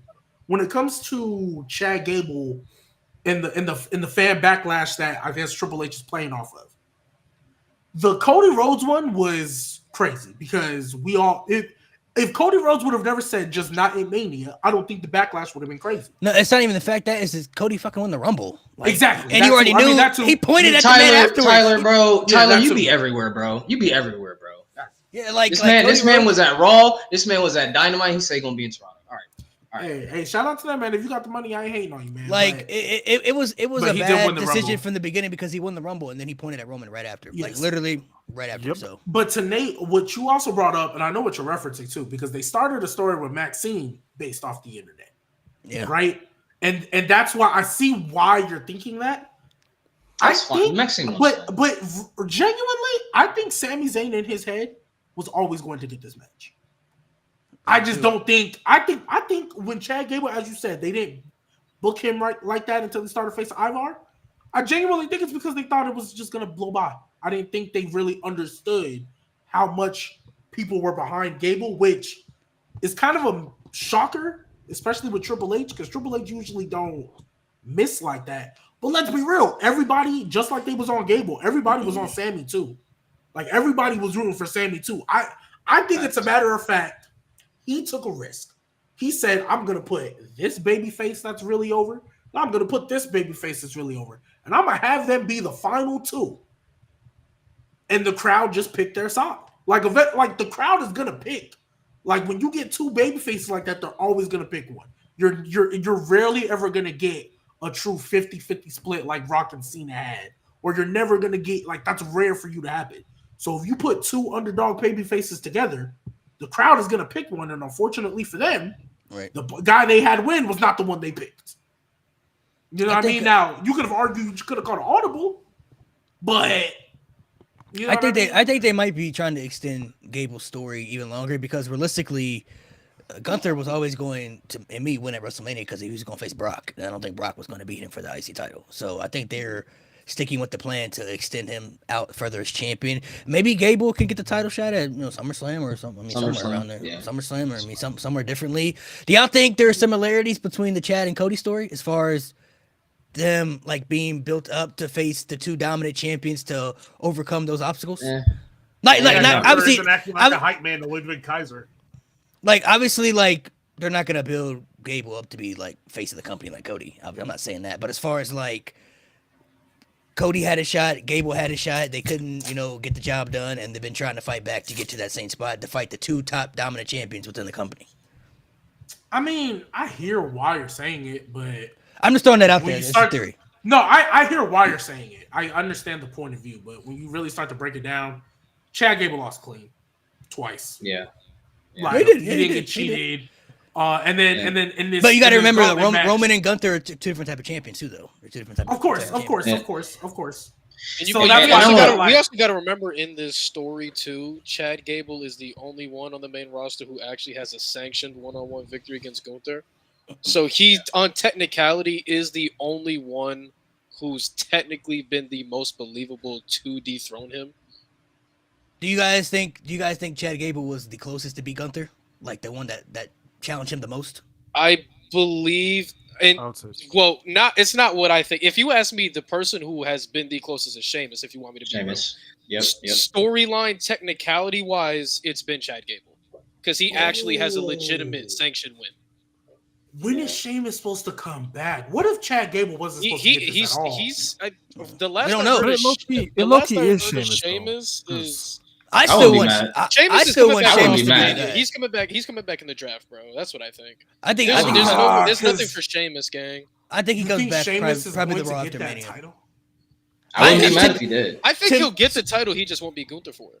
To me, I think Sheamus should be the one to beat Gunther. If it is Chad Gable, it's not going to be a bad option because Chad Gable has the perfect story to be the guy. But to me, I think Sheamus should be the one to me because I think Jay got his ass whipped. Don't hype. Yeah, Jay was not the closest. He got his ass beat, bro. He was not the closest. Gunther just got bored. That's why. Honestly, if they wanted to, they could do like maybe like Gunther versus Chad versus Sheamus because I think those have been his two best opponents within I'm the cool reign. with that, gang. That's a weird style. That's a weird style. The only thing I'll say, no matter what, so this is the thing. I think you are right. I said main roster. Malik, you did kind of make a good point about how this was supposed to be Brock. Ignore him. This was supposed to be Brock Lesnar. You made that great point. So Triple H, we know he likes to stick to his plan. We've seen that as his booking. He likes to stick to his plan. So if this was supposed to be Brock, Gunther was always supposed to retain. So that means Chad Gable nor Sami Zayn was supposed to win at Mania. So here's the only thing, because Raw After Mania, I have to believe they're making that a priority this year, right? Yeah, I think so. I just need to believe it. So if you want to make it a priority, you could have a title change on that show. And if they give it to Chad Gable, that's great. But then I'm just gonna be like, but you should have gave it to him in Mania. Like, I think a Raw After Mania title change is good for like a returning superstar of Money in the Bank cash shit, something like that. If they give Chad Gable that win on Raw After Mania, I'm gonna be like, you could have just gave it to him in Mania. Like it would have been better. You could have gave it to him a Mania, yes, but I think the Raw After Mania could use something like that because let's be honest, the last couple years it's been terrible. Like the Raw After Mania been trash, bro. Pretty bad. And then we thought last year was gonna be great. Yeah, like it'll start off like horrible. It'll start off good. Like the opening segment of Raw last year was great. You know what I'm saying? It started off good, but then everything else afterwards is like. Bro, I knew that tag match was too good to be true, bro. I said, man, yeah, I'm like, Brock's not I was wrestling like, on Raw. Like, you said Lesnar wrestling on Raw, but it made it interesting in the beginning though when he came out. It did, but when you in the moment, I was excited. We thought this was Triple H booking the show, so we were like, okay, cool. Once we got a Moss versus Elias in the first hour non-commercial, when Seth Rollins came out there to have them sing, and then he went back, I'm like, what? What was that? Yeah, and then I'm not gonna lie, their last commercial break, I was like, oh, they're not having this match. I was like, there's like 10 minutes left. I was like, they were too far into the show. I think honestly that you could use something like that. Though. Hey, we did get the best moment out of that show though. Brock going. You know what I'm saying? Yeah. And if they do want to go that direction and they want to have Gable beat Gunther the Raw After Mania, I mean that would be shocking and that would bring back the feel because when's the last Raw After Mania you could feel that had like a big moment like that? I can't when remember. Kofi and Seth won the title. If we're talking, if we're talking about a title change, probably when Jeff Hardy beat Jinder. That was pretty fucking lit. That was Raw after that though. That was when they did the shakeup. Oh yeah. That wasn't Raw After Mania? That was Raw After Mania. That was Raw After Mania? It was the Raw after that. Because the Raw After Mania, that's when Jeff came back and did a tag match with Balor. No, that was 34. That was 34. That was 34. And then he beat Jinder the next week and went to SmackDown. Oh, yeah, that was 2018. I was there when he went to SmackDown. I was there when he. So it might have been honestly, it might be when Ziggler won the fucking title. Like that was like over a decade ago. Like when he cashed. Nah, 2017 was a good. Oh, we talking about title changes? Okay. Like a big moment where like the crowd went crazy like that. Like when did Roman beat the Undertaker? That was 2017. Okay, so yeah, that was the last one of my favorite Raws ever. Where I was like, okay, yeah, this crowd is crazy. Like, I like 2018 Raw After Mania. I like that one. 2018 is that when? That's when Bobby came back. I mean, I'm not gonna lie. If you really want to replicate the Dolph Ziggler thing, you could have Damien Priest cash in on Drew the next night. That'd be crazy. And that can. Who would care? Who would care? And that can start Drew losing his mind. Who would care? To be honest, who would care though? If you gotta get Damien Priest, bro, I'd laugh. At that Nate, point, let me ask you a genuine question. Nate, let me ask you a genuine question about the Damien Priest thing. I get the argument of how you feel. You feel like you should have cashed in a while ago because now we're in a position that we probably could have avoided. I get it, right? I 1000% get it. However, you don't think Damien Priest has done good work, character work, with even though you can argue some of the tag stuff they did, like when they lost it was kind of unnecessary. Yeah. You don't think he's done good work and enough to where he can at least get a 2-month, 3-month reign? At least let him go to Backlash with it. At least. I mean, I just feel like people don't care about Priest like that. I feel like his cash is not anymore. Not anymore. Like if it was like something, it's not going to be nothing even close to Ziggler. Like it's not going to be anything close. Like but people, I feel like people are going to hate it. Like it's not going to be because McIntyre's doing such a great job. And I get and I'm fine with McIntyre, swinging the sword backstage and stuff like that. I think that's gonna. I just feel like Damien Priest as a world champion is going to be a stinker. Like it's just not going to hit. And I get it. You have to do it in order to build Drew up again. Fine, whatever. I just think it's going to be shit. Like it's just I'm not all for. So Damien, you think they should just ride the momentum with Drew and not fuck it up? And I mean, if he ain't going to swing the sword after he loses the title, then no. They're not going to have him do that. Bro, he's going to swing that bitch, bro. I hear you because I think if Drew McIntyre wasn't doing such good work, that plan that I said months ago, I think would have been perfectly fine to still execute. But because Drew is doing such great work, like I'm not gonna lie, this Twitter game has reminded me of Tommaso Ciampa when he was in his peak.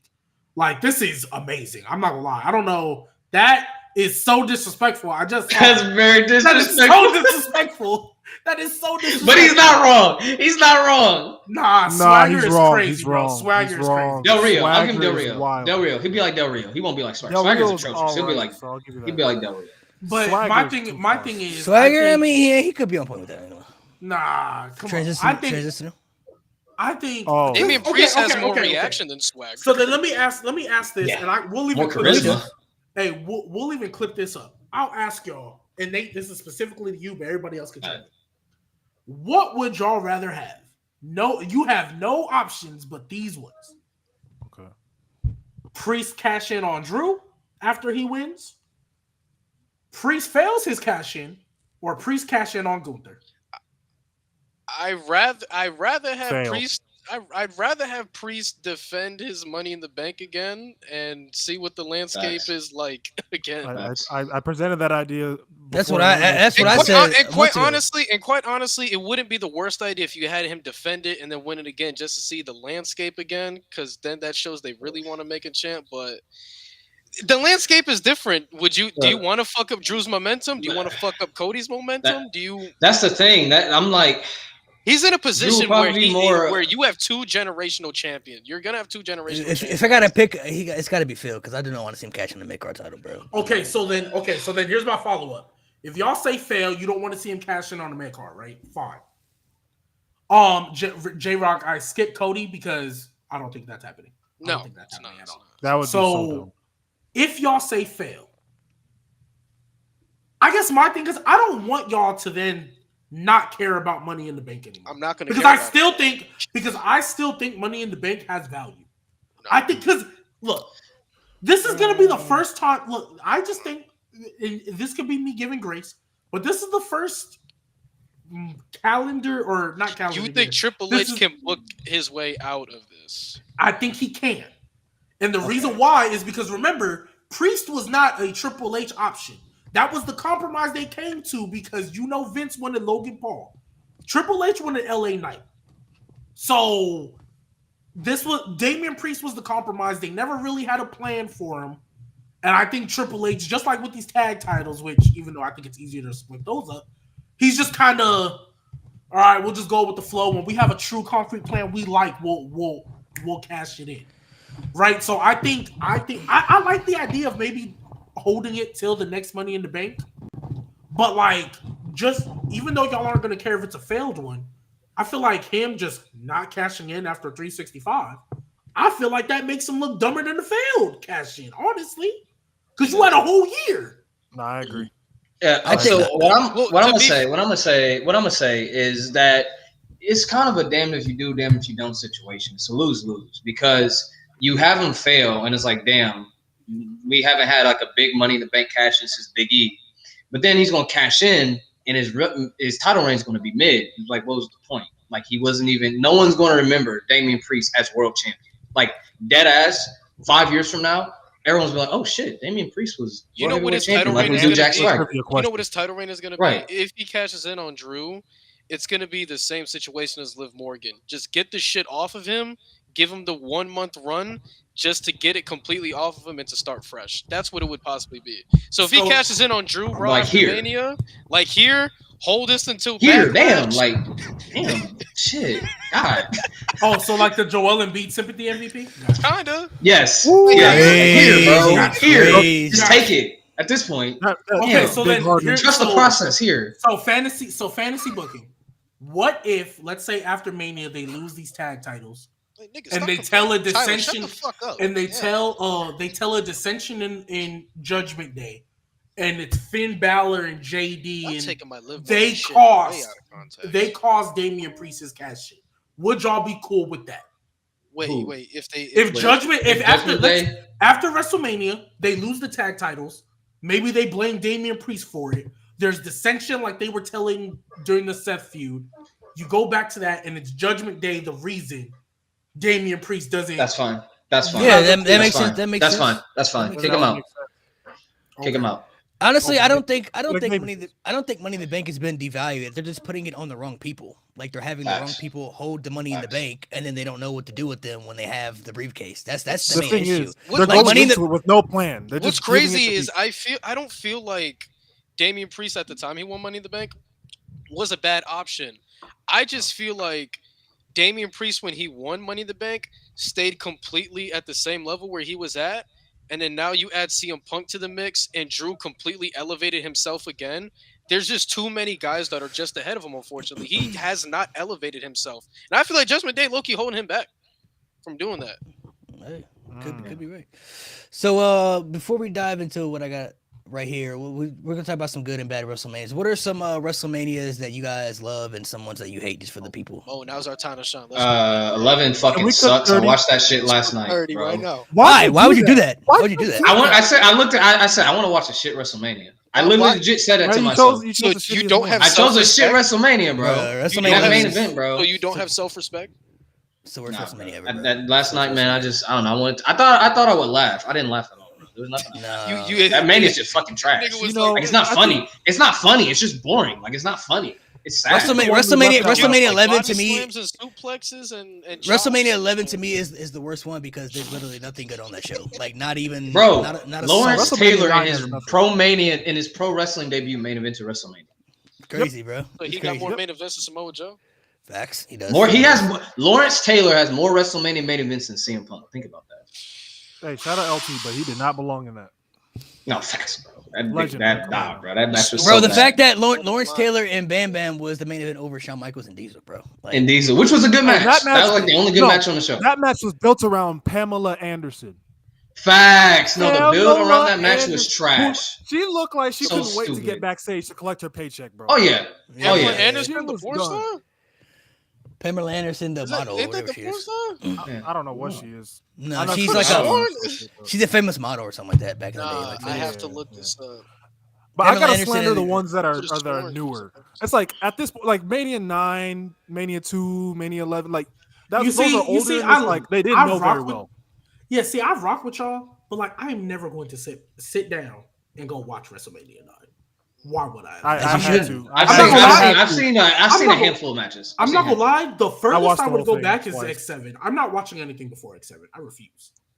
Oh no, you gotta go. There's a lot of good things. You don't like Hogan and Warrior. Elite. Warrior's cool. Warrior's cool. You never seen Bret versus Austin WrestleMania 13? The submission match? I've seen like highlights of it, but I've never watched the match. You don't think WrestleMania 10 is good? You got Razor Shawn, Owen, and Bret. You never seen that ladder match? Razor and Shawn Michaels ladder match? Like I said, I've seen highlights. I've never sat and watched the. Bro, you missing? I'm telling y'all, I will never sit back and watch a full Mania. I've watched like WrestleMania 10 is a decent Mania. You ain't got to go back and watch the full Mania, but you got to watch. Well, that's what I'm saying. I would. That's what. Because this is how WrestleMania was. Go back and watch the because the way they structured Mania back then was so weird. Because like they had like these big matches, but then they also have like Owen Hart versus some dude who spit tobacco in his mouth. This is not like Owen Hart like that we knew and loved. Like this is like Owen Hart in baggy pants and highlighter. Yeah, bro, Hercules, Mr. WrestleMania before Shawn Michaels, man. Hercules involved everything. Remember we went through that on that live? Yeah, bro. Hercules, everyone. I'm like, what? No, I will say I prefer to slander the ones that are they're like newer because it's like. All right, let's just talk our generation. What is going for the generation that 32? We missed that last week. 32 needs to be slandered, bro. What so much potential. It was mid. What city was that one? Dallas is a horrible wrestling crowd, by the way. Dallas is a horrible wrestling crowd. The damn flamethrower, bro. I'm not gonna lie. Texas is kind of disappointing me because Houston on Monday Night Raw, I felt they was quiet too. So yeah, I don't know what's going on. Houston. All right, so Houston, one of them cities where they're quiet, but if you unlock, it's like a girl. It's like an innocent girl. You know, once you unlock that freak side, it's over with. You know what I'm saying? That's how it is. I was very scared where you were going, bro. I was very scared about where you were going, bro. I was like, hey, bro, relax. That's why you gotta let me keep talking, because y'all be wild. But it's like Houston, they're quiet, but once you unlock it, they loud as fuck. Like remember when Mark Henry beat Randy? They loud as fuck. Hold on. Someone said 32 is overhated. Get out.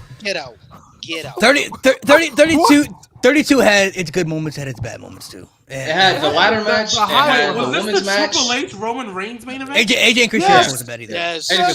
Yes. That was the Dean Ambrose versus Brock Lesnar shitty ass no DQ. It was so disappointing, bro. So disappointing. When Ambrose came out on the Raw before with the damn wagon and filled it up, I'm like, this about to be bro. Yeah, I mean, they disappointed so much. In fairness, though, that wasn't on Dean Ambrose. No, it wasn't. No, that was on Brock. That's Brock. The reason I also gave 32 a little bit of pass because they were missing Cena, Orton, and Rollins too. I think that kind of hurt. And Sting. But they made Sting too. Triple H and Roman Reigns 30 minutes. That was could've been unnecessary, 15 bro. minutes and then 15 minutes. go home. 15 minutes, go home. Well, this was Go still home. prime. Okay, you gotta also. I'm not saying that's right, but you gotta also remember they just came off of 2 back-to-back Cena Rock main events. So Vince was still very much in the thing where like, hey, the main event got to be like 35. Yeah. You know what I mean? Like they and then they just came off the triple threat as well with Bryan and Randy and Batista. That whole thing. So like, I get it, and I'm not opposed to it. Like But Randy, you gotta like, understand, it's his son-in-law and his prized possession. But the Like- problem is, it made it bad because nobody wanted to see Roman Reigns and Triple H in the main event. Yeah, but it's And Vince. the crowd turned on it from the jump. They were singing Nakamura's theme. They were chanting Sami Zayn. They weren't there for that match. Bro, you had Shane versus Undertaker like 30 years too late. Buns. Like Shane and Undertaker would have been Whoa! a good Mania. Hold on. Outside, outside of Hold the on. dive, that was Hold on. bad.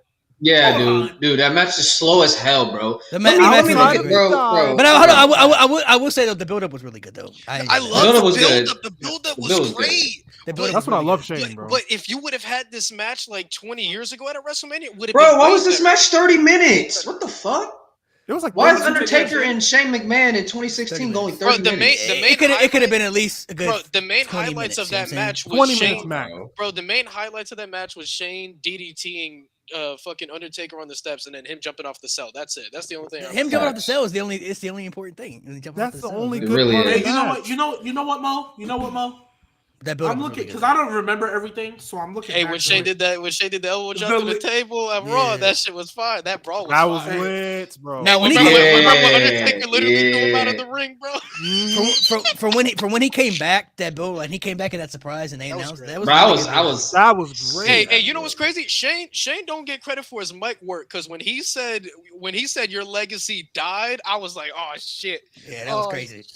Yeah, Shane's a good Whoa, mic okay, worker. wait. So two he things. was So good one- mic worker until he started going Braun. Anyway, we're not. Yeah. That's, Hey, so Mo, I'm looking at this Mania. Shane I'm had a not first good gonna year lie. run. 2018 is when I stopped caring about it.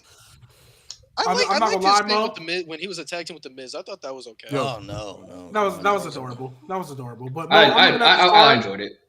I'm looking at this card, Mo. The League of Nations beat the New Day, and I have Yes. no You see memory. what Yes. I'm talking about? They were handicap tag team match. I have champions. no. And they I had have no Shawn memory Michaels. of this match. You And don't they know had that Shawn was Michaels when in his Xavier wrestling Woods gear, by the way. got stunnered. Xavier Woods got stunnered. Yeah. That's when Shawn Michaels, Mick Foley, and Why Stone was Cold. Shawn in his Yeah. gear? Why was Shawn in his gear? I They don't did have to understand that. hype people up. So wait. But He looked That pissed me jacked. off. also, I can't give them a pass for missing John Cena because he literally came back that night.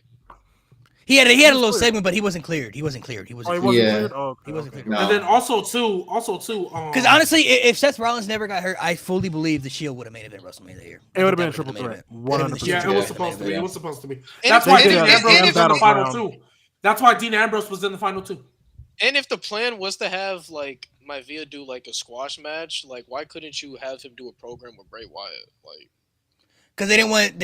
Eric Rowan talked about it. He didn't. I mean, if they're going to do, I think you can't have. I think Braun Bray was Strowman- hurt too.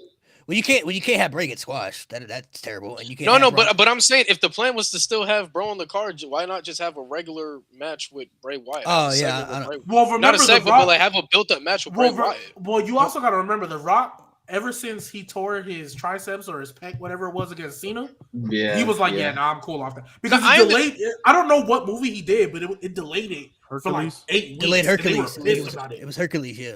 It was. Oh Oh, no, no, it was. Hercules, and they- I think it was GI Joe.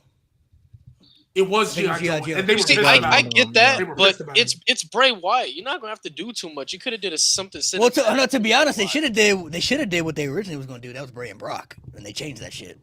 Yeah, That why would have did been they- so good. Because I think probably Brock, because Brock ain't want to do probably- it. Brock Yeah, ain't wanna do he it. never wanted to work with Bray. He never wanted to work. Bro, I don't know why Why? either. I don't know. I mean, guy That was would've so been now, so but good. Because Brock isn't We could Brock have isn't doing. He's not going to do spooky shit unless it's with Undertaker. They had 3 times to do it, bro. They could have did it. They were supposed to do it. They could have did it at Roadblock, but then they did Luke Harper and Brock, and then WrestleMania was gonna happen, and then it could have happened last year, WrestleMania too. So they had opportunities to do it, but I don't know, man. He never wanted to work with Bray, I guess. Bro. I don't know why, bro. Why not? Oh, That would've- Sasha Banks should have won this night. Facts, Bro, facts, they did that facts. whole entrance, and I remember on the build to that they had her doing a whole YouTube series of like hyping her up towards WrestleMania just to have her lose. I knew Charlotte was going though, bro. I didn't I'm not gonna lie. makes When sense. they introduced the new title, I was like, oh, okay, bet. This is nice for Sasha. This is great. Nope, Charlotte.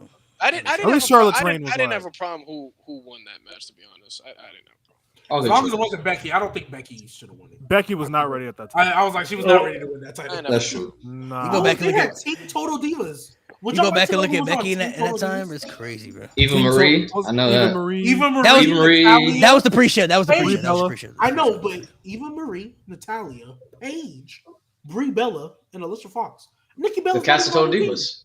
Yeah, that Nikki was Bella- that No, was on the Nikki, pre-show. Her neck was hurt. that's when Nikki had the neck surgery. She wouldn't even. That was on the, She yeah, retired. That was on, She That retired. was on the pre-show. That was on the Team pre-show. Bad and Blonde. Emma, Lana, Naomi, Summer Rae, great. and Tamina. They were just throwing whoever in that match. They just throwing whoever in that match. Oh my god, that team is bugged, And this, bro. and this made 32 is bad. 32 is bad. 32 is awful, man. Not worth 34 though. Bro, Never even think about the it. women's 34. division was still this bad in 2016, bro.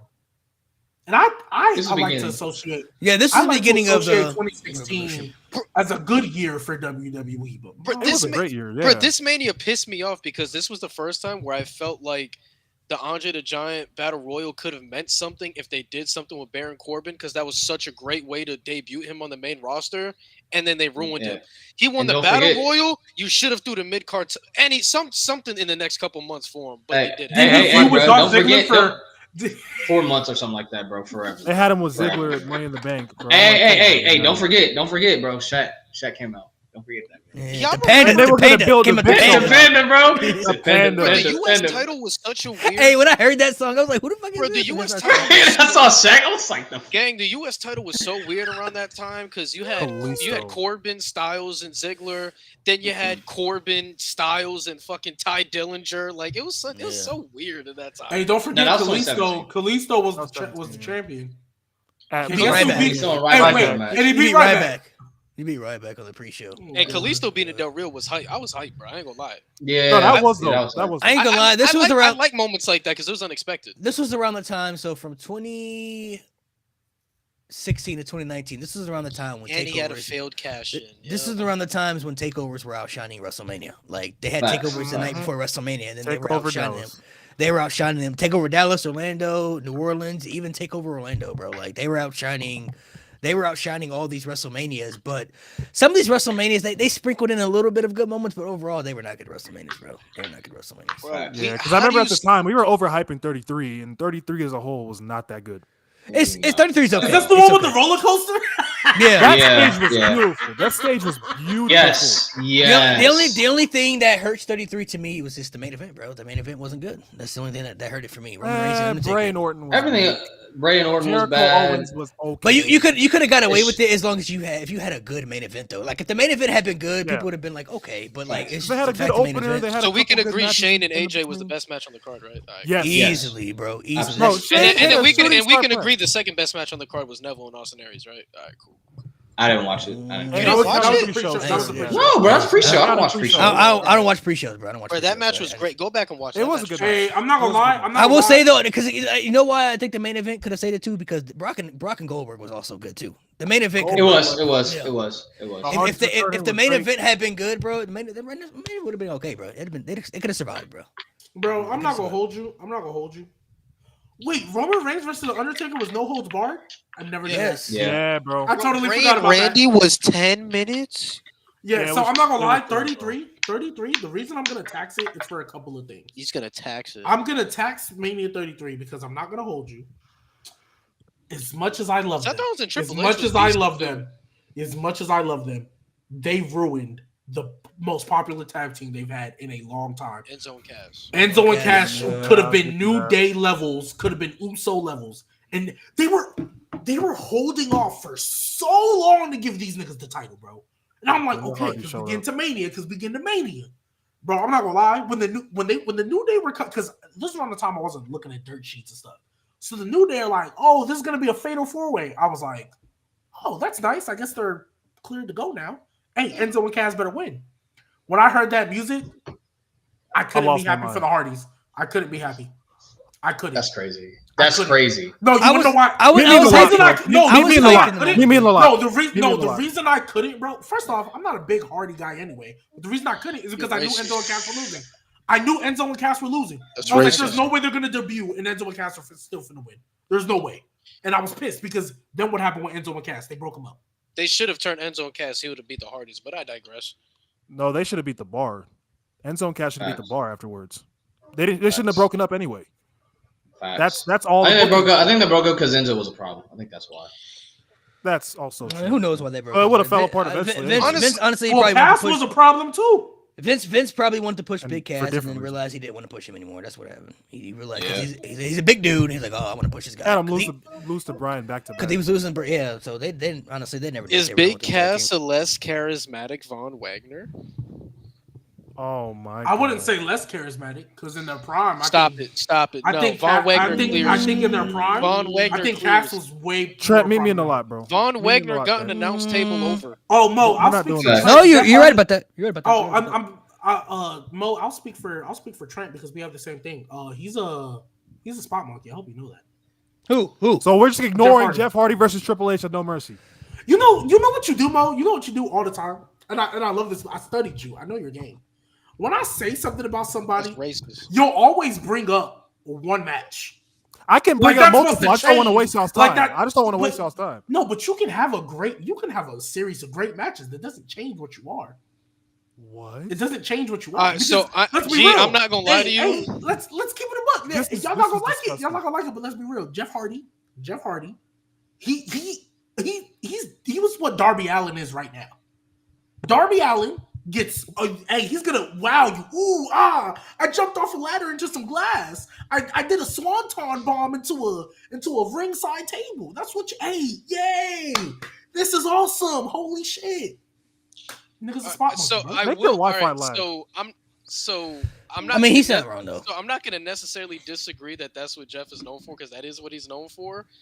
But I think you're also discrediting Jeff because when he was the man in Impact Wrestling in 2013, where he won the Bound for Glory series, that entire year he did not have that many chaotic matches or any chaotic spots, and he was mat wrestling bell to bell. And 2013 was by far, in terms of pure in-ring talent, his best year by a mile. So you know what my response would that to be? So I think you're not. I'm not saying you're wrong, but I don't think you're giving Jeff enough credit for going bell to bell either. So my response would be shout out to Jeff Hardy in 2013.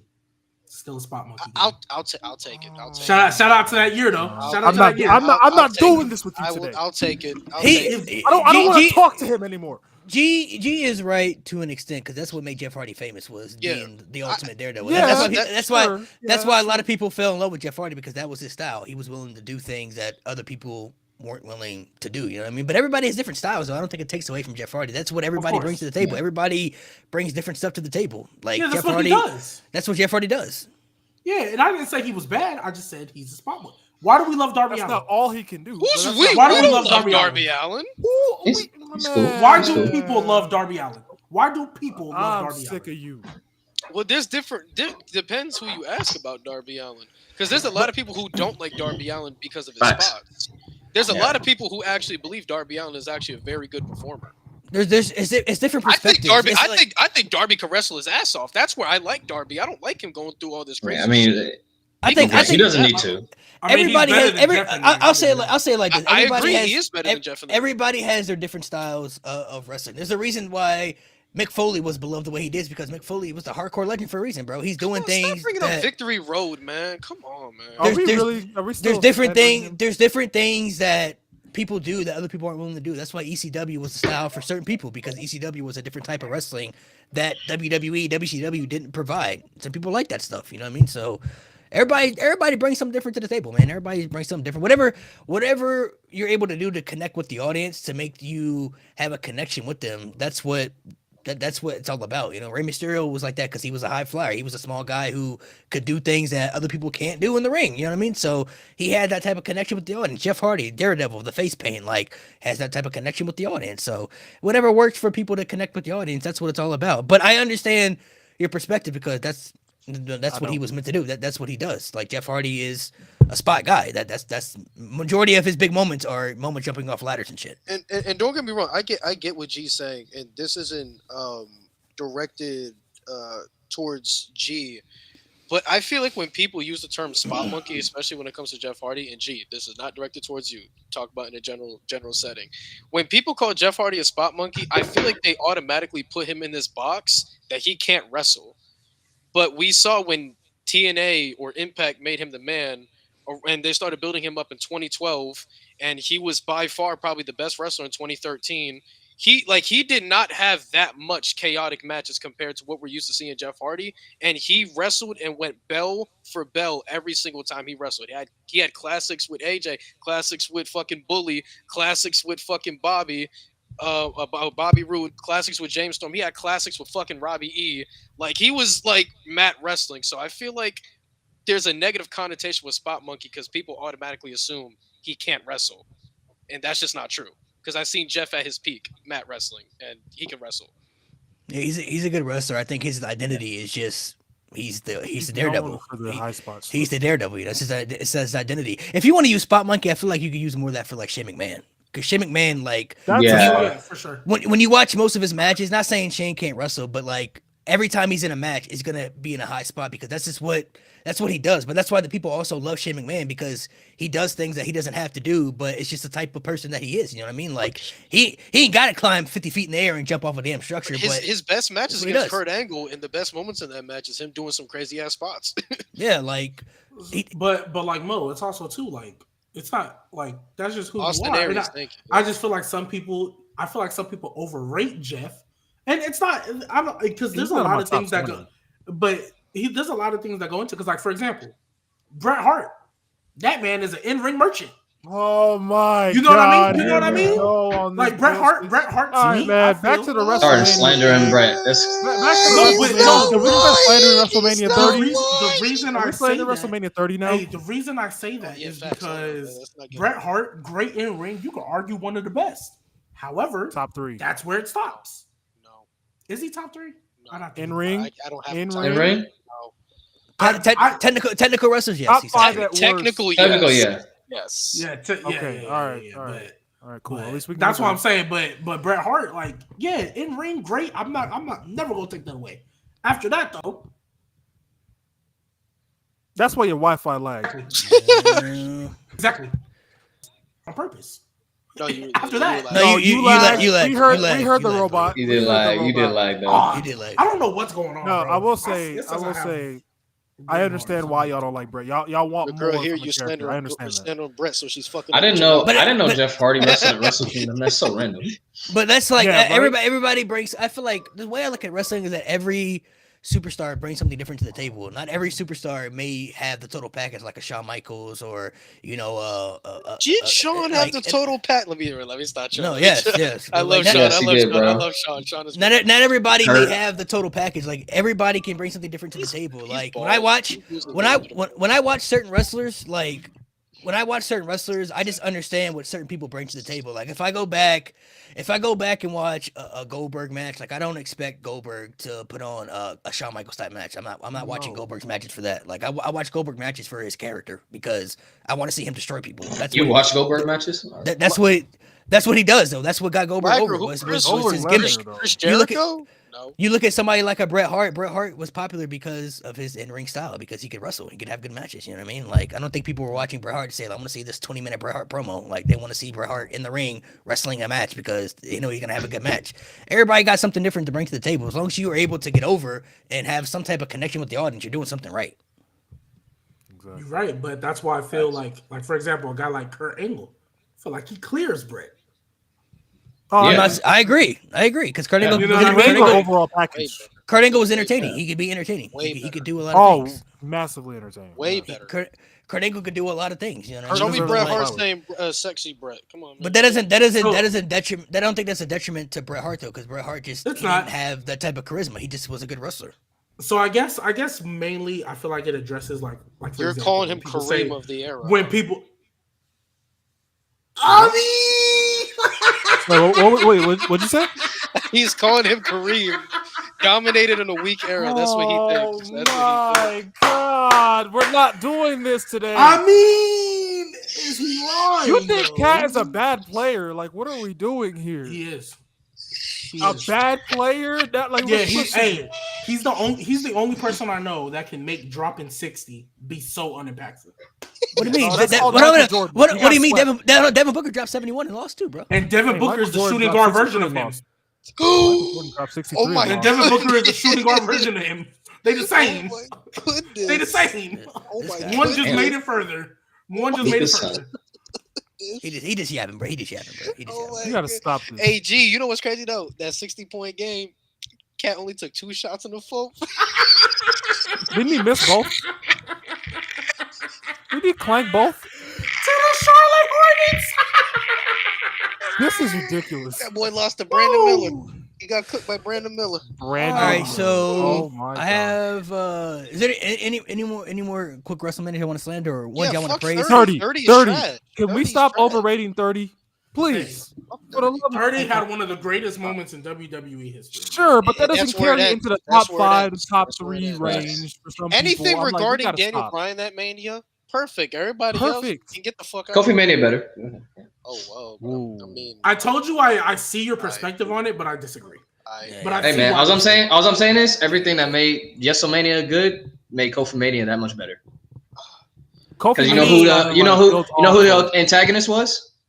Daniel Bryan, yeah, of course. So that's why I So said I he- understood. That's why I said I understood why you said that. Yeah, I get what you said, but WrestleMania is still better. By far. It's still better than me as well.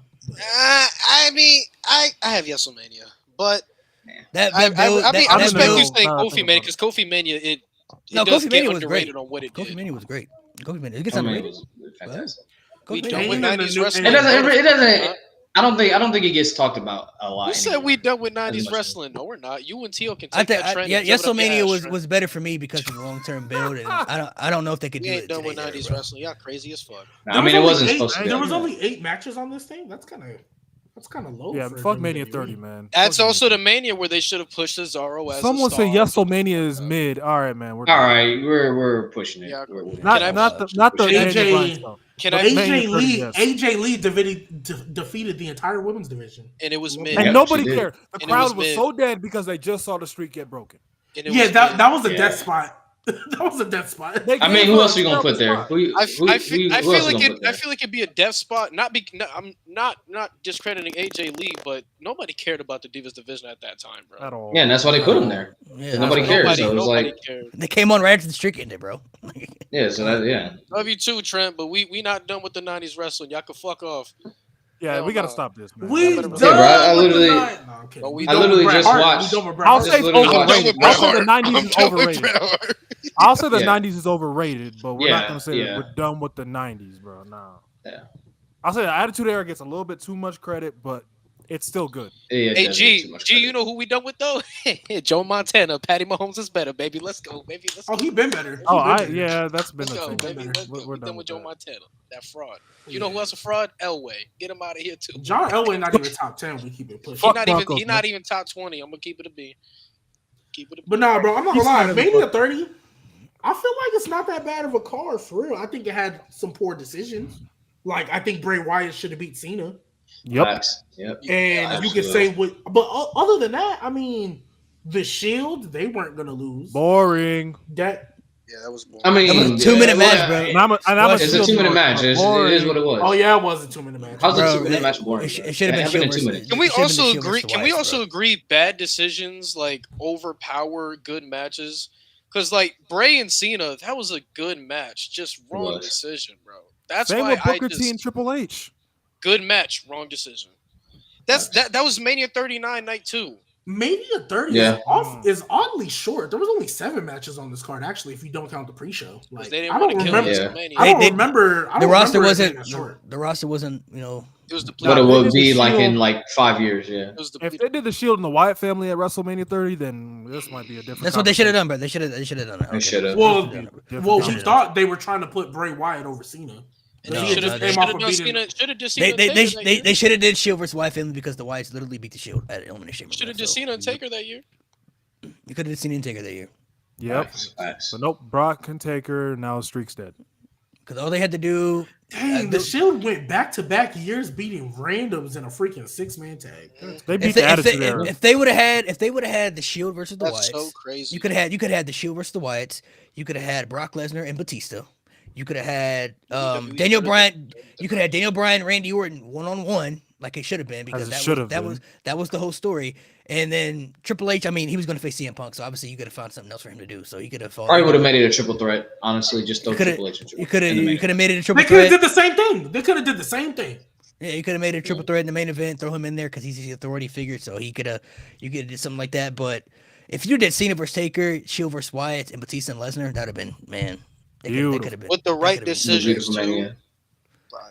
That could have been beautiful, bro. Hey, I'm not gonna lie. We looking at can we talk about no 29? 29 Buns. Mid two. It's mid two. 29 is mid two. Had one great match. The last three matches CM were Punk and the best Undertaker was the best match, bro. The last three matches were the only. Triple H and Brock was mid. It was mid. It was alright. Yeah, it was alright. Nah, Triple H and Brock, I fuck with that match heavily. That was my favorite match. Honestly. I thought it was cool. Over Hey, Alberto Del Rio beat Jack Swagger. That was my favorite. Yeah, American. To me, Brock and Triple H never really had all that great of matches till the steel cage match. Yeah. Again, I feel like every match Triple H had after end of an era, he just kept trying to replicate at every single Mania with an unsanctioned match, and it fell flat every time. Batista, like him and Seth fell flat. Batista fell flat. Didn't get exciting till Stephanie went through that. Yeah, video. him and Seth, it was finish. okay. Him and Roman, it was mid. Him and fucking what was it? I'm missing a match. Oh, him and Brock, like I said, it was okay. Like he tried to catch lightning in a bottle with unsanctioned matches. It didn't work out after that. Nope. The only one that cooked was the Bryan match and the Rousey Angle match. That's it. Facts. 2 matches that are not sanctioned or that are you get what I mean. Not unsanctioned, Yeah. Yep, exactly. Regular matches. It's too many words. No, he had some good matches though. Sting match is good too. Just the wrong decision. Oh, yo, can we talk about how bad Mania 4 is too? No, it's a 14-man tournament, bro. Yeah, again, I'm not. How does a 14-man tournament work? I want my time back. Did Savage win that 14-man tournament? Thank God. What do you mean your time back? You actively chose to go watch it. It's because I was like, I gotta make a video for this. I'm like, I gotta make a video with this. I don't think we're talking about Nate watching Mania 11 enough. Like, why the fuck would you do that? He watched it for no reason. Hey man, I said I wanted to watch a shit Mania. I want to see how bad it was, bro. Because y'all, you know. Do you regret it? Do you regret it? It passed the time. It passed the time. I thank God. I thank God that I live in an era where I can just do this. Because if I lived through that shit, I don't think I'd be here today. So yeah, it was brother. Let me tell you about Mania 11, bro. All right, so before we head off here, I'm going to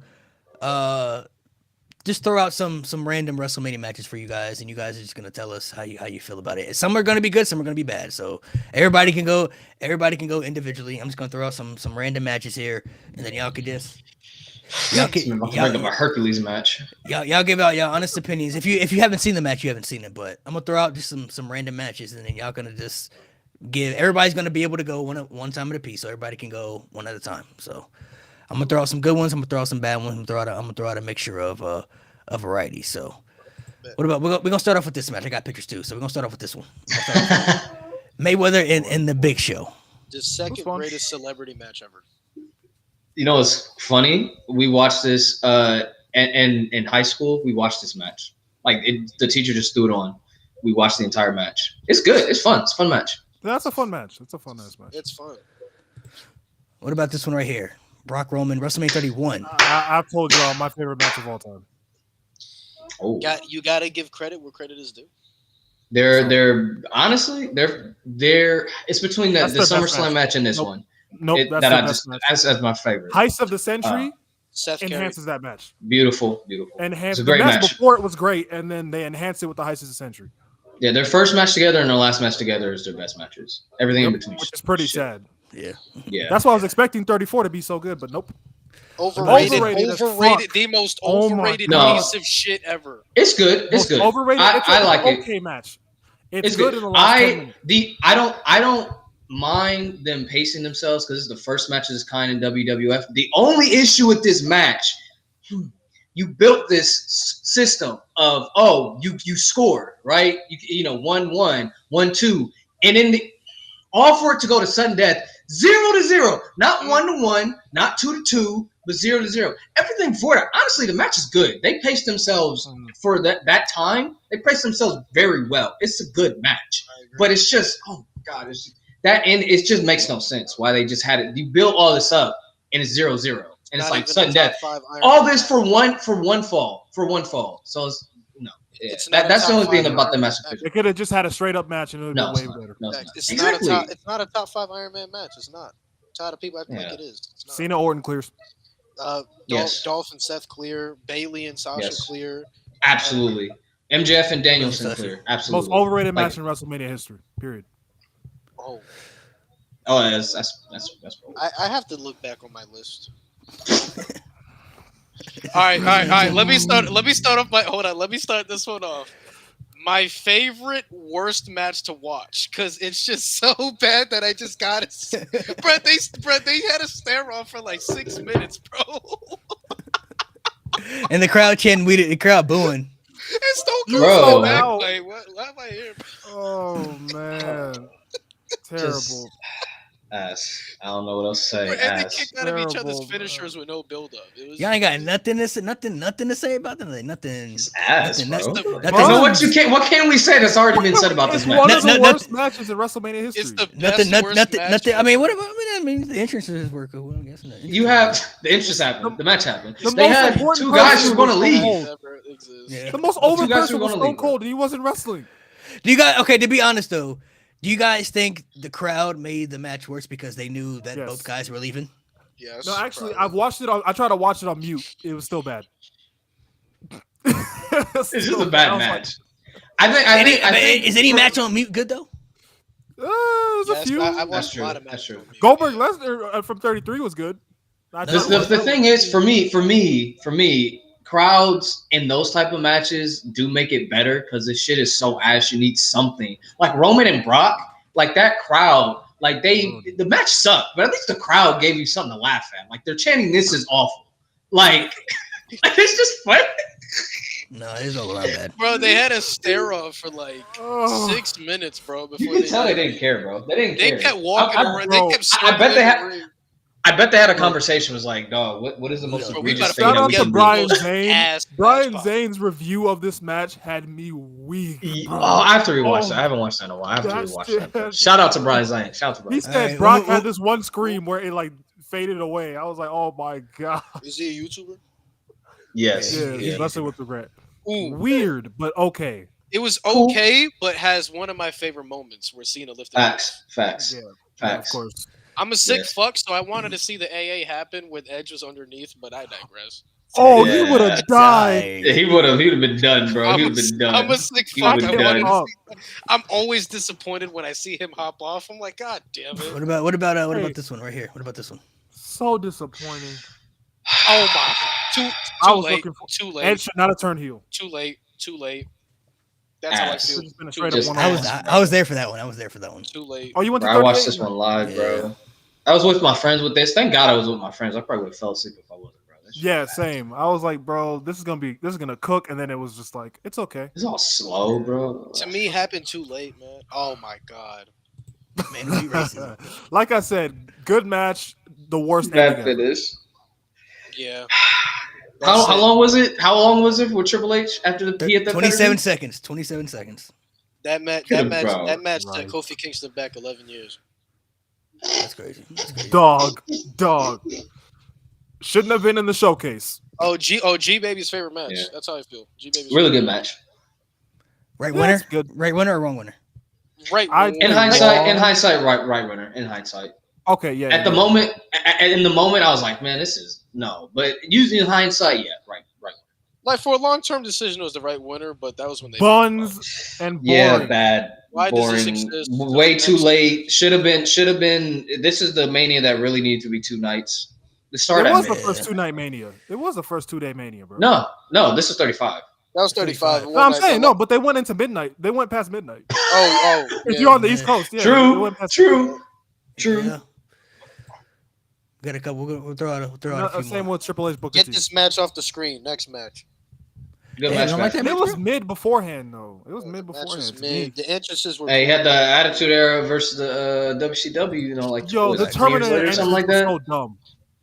Good match. Mid. Good match. Wrong winner. Bad finish. Yeah. Good, Good match. match. Wrong. Overhated. Fuck this match. It's the second I've one. seen The this second match. Fuck this match. They I've seen took this away match from once, Gunther. bro. Yeah, I've seen this match once, and it's just a bunch of finishers, bro. It's not Bro, good. I think I probably fell asleep. I probably fell asleep first. You say, well, why do you say it's overhated?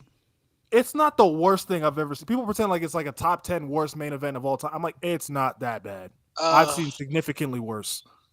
It's just not good. They took away. I've from seen Gunther. Hogan Sid. Okay, so I just watched that. This should have been the triple threat. That's how I feel about it. agreed. Should have been the triple threat. Oh, Most underrated main event in WrestleMania. No. greatest Oh my story God, it's so culmination. Greatest story. One That of the too. greatest story culminations. Facts. Very good. See, old heads, we love wrestling over here. This is the career versus career match. Carry Isn't this the one? motherfucker. That was when Miss Elizabeth reunited. That's the one with Miss Yeah. Elizabeth reunited. Right, Like they was legit one of crying. the Amazing most moment. beautiful Amazing ending. moment. The most beautiful ending. Yes. But people were legit Tear to my crying. eye. Like cinema, literally cinema. Too Should have been short. longer. Too short. Probably the best match under 10 minutes. Like in that category. Like Too short. between that and Kurt and Ray. That match was hella short. The curtain Ray clears. Yeah. Innovative. This was 2000. At least like Christian. 2000. At least Christian won. True. The triangle ladder match. Yeah. That's when they call it the triangle. Triangle line match. Yeah. Yep. At least Christian won. 10 minutes too Shouldn't have long. happened. Too Shouldn't have old. 10 minutes too long. Too late. Shouldn't have happened. Too late. I really liked the The- match. It was very long. The though. beginning It of the was build was funny when Batista's dragging Ric Flair by his collar. very long. He dragging that man by his collar. I would say the best moment in that match was ripping out the nose piercing. I thought that was like That was pretty Yeah, sick. that was good. That was sick. Yeah. that was cool. Yeah. No, that was a really good match. It was very long though. Too It was long. really Too long. It was Should've too, been to like me. 10, To me, this 15 happened minutes. too late. Like a match of that caliber happened too late. Should have happened at 31. Yeah. Buns. Outside of the We just time, talked about buns. this, bro. Yeah, we just Yeah. talked about this, bro. It's not good. I want to see what y'all think about this one. We just saw. I don't remember it. This one, the Bro, iconic. why would you even? Finish. I This one, the don't iconic remember finish. this shit, bro. I don't remember that match. I do a That's little when bit. they- It's a cool finish. That's when the Iconics won the tag title. Good for Because them. Beth Very did the good. the glam slam off the top rope. I think Beth was bleeding in this match. Iconics wasn't she? threw her Like, out. did she get busted open? Or was that? No, that was the Royal Rumble. That was the Royal That Rumble. was the Rumble, 2020 okay. Rumble. Gang, I don't remember that match. You might as well go next. Yeah, I don't know. That's when the Iconics won the tag title after Bailey and Sasha just won it like a month before. And Yeah, it's okay. They shouldn't have Talked about them having like a temper tantrum or something. That's what the I dirt put sheets. this one on here on Try to purpose because report. I just want to see how y'all generally feel about this. I put this one here on purpose. So boring, man. The men's one was good. The men's one was like, really good. The men's one was so slept on, bro. Oh my god, that match was The match had Shotzi in it. That's all I got to say. Oh my god. And Natalia. That they had were a Liv team. Morgan. Too. They were a Oh, team. Nate Watch was out, suffering. What about this one? This is pandemic. Wrong winner. Good match, wrong winner. I agree. I'm not watching It's that. actually a really good match. They always had good matches, but just the wrong one. Best debut in ring I've ever seen. Yes, absolutely. I agree. Great match. Awesome match. Slept on. Yeah. Good. I haven't seen it in a long time, but the Genuinely last time I winner. watched it, I Wrong enjoyed winner it. though. Wrong winner though, in my opinion. It was an I I don't- quit match. If I they don't- were gonna build Matt, if they were No, gonna that was build- backlash. That was backlash. Never mind. Yeah. No, yeah, backlash to I quit match. Yeah, I like If they that. were, better. if they weren't gonna go all in on Matt, there's no reason for him to win. Oh, Agreed. great! Oh, probably the greatest women's title match. Yeah, ever. Up to that. Up until that point. Yeah. Up until that point. I'll give To Trisha me, props. they still have the best They could. story ever. They still have the Probably best the story best women's story. Yeah, yeah, yeah. Yeah, best that story. story was very good. That was very good. One of the best women's stories ever. I think Charlotte and Rhea has surpassed their match to me, but one of the best Oh, their women's stories match. ever. Like, Oh, the Oh match. yeah. I mean, there's a lot of matches that surpassed that match from this era. Oh, underrated, Good underappreciated, Good doesn't match. get enough love. Very Yep, good. very Very good. good. I watched that Okay, match. very I good watched that match. match 3 times last year. That match is very good. Shout out KSI, man. Yes, sir, Yes, sir. KSI. Oh, this is depressing. There's too many things that go into this match. I think this is the worst opening match I've seen on a WrestleMania. It's up there. Modern. At least. It's up there. Yeah, because I mean, you ain't have no Pretty squash bad. matches. in this one. This one's bad. Yeah, I do like the entrance. The entrance is great. Started with a squash match. Yeah, like come on, bro. Too many things were going on with Bray Wyatt too. Like he just lost Brody. Yeah, it's it's too much. It's just sad.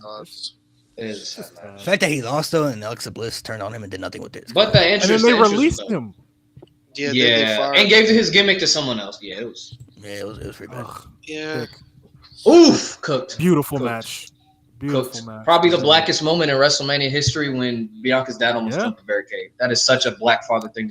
But it is, bro. Amazing match though. Phenomenal match. Incredible match. That was probably the best build up for a woman we've ever seen. For best for Bianca. Bianca. It was the best build up we've ever seen for a woman. In hindsight, the right winner. If they do it right this year, in hindsight, if they do it right this time, the right winner. Good match, very good match. I feel like Cody and Roman. I feel like people are still too pissed off about Roman winning, but I feel like match quality, it's one of the greatest main events of all time. Top 10. Nope. It's very good. It's very good. It's a very good match. I was one of those people for the longest, but it's like, why were they gonna just give it to Cody then? Then Cody would have got boring right away. That match was great. I think it's one of the greatest main events ever. People were just mad Cody lost. They pissed me off in the right way. I think it's the top 5 WrestleMania main event I've ever seen, bro. I think that match is one of my favorite matches ever, bro. It was a very good match, bro. I probably like it more later on, but going into this year so far, give me to WrestleMania, give me one of your bold predictions y'all think is gonna happen this year.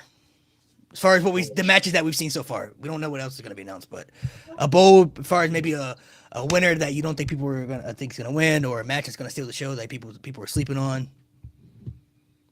I don't know if this is bold, but I think Gunther and Sami Zayn will have match of the weekend. Over every match. I think they have the potential to. No, you're right. You're right. Like Gunther's already the best in the world, and then you got Sami Zayn, who's always great. So it's like. I'm gonna give a negative. I'm gonna give a negative, and I'm gonna give a positive. I love the man to death. I love them. I don't think the Usos match is gonna be all that great.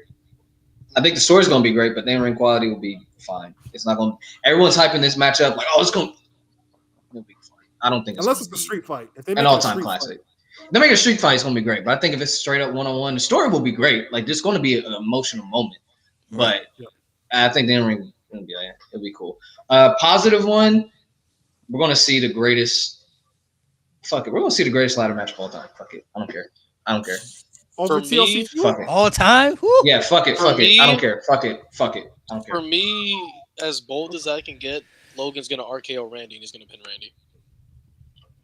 With an RKO? That's kind of crazy. With an RKO, it's crazy. It's kind of crazy. I want to give a prediction. I've been saying it. This is not Mania itself. Not after Mania. Charlotte's coming back, or at least Friday. Charlotte's coming back. WrestleMania week.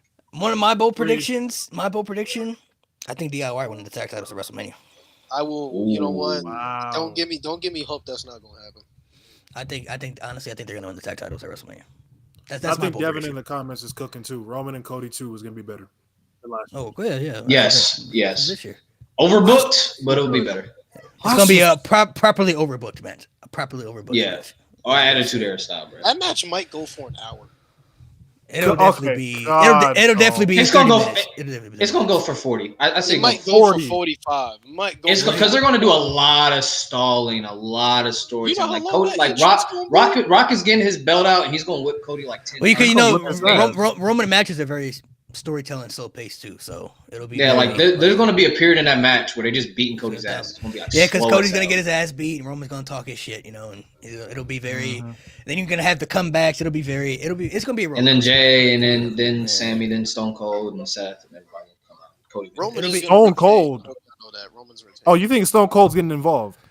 Steve Austin? I think he should. Stone Cold come out, that'd be crazy. I ain't gonna lie. I don't think it. I need to see a Rock Stunner cell, man. But Nate, I do agree.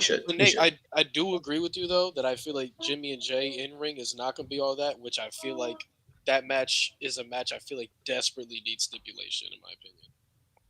Street fight is perfect. Yeah. If it's a regular one-on-one match, the story, like I said, Hey, so what's the goal in a pole match? The only reason I think the in-ring quality is going to be okay is because they wrestle the exact same. Like, you need something. Yeah, like it's just, you're just, you know what I'm saying? You're wrestling yourself. They literally have the same moveset. That's why Jay said me versus me, bro. It's the same moveset. Right. Top five WrestleMania main events of all time, in your opinion, right now, all time. You putting us on the spot, gang? No order. got Don't have to you. be. I got Don't have to be in any order. Don't have to be in any I got order. you.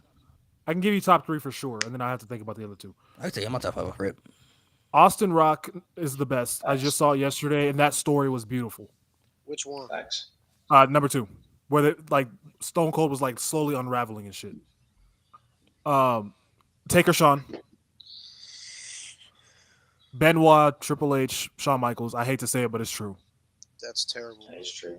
I know, but It's in my top it 10. brought me to tears again. It brought me to tears again when I watched it. I was like, My top five. See, my top five is gonna be a little different. I gotta have Hogan, Warrior, WrestleMania 6, I respect Austin Rock, WrestleMania 17, Streak versus Career, Cena, Rock 1, and Roman and Cody last year. Cena Rock won. Okay. Yeah.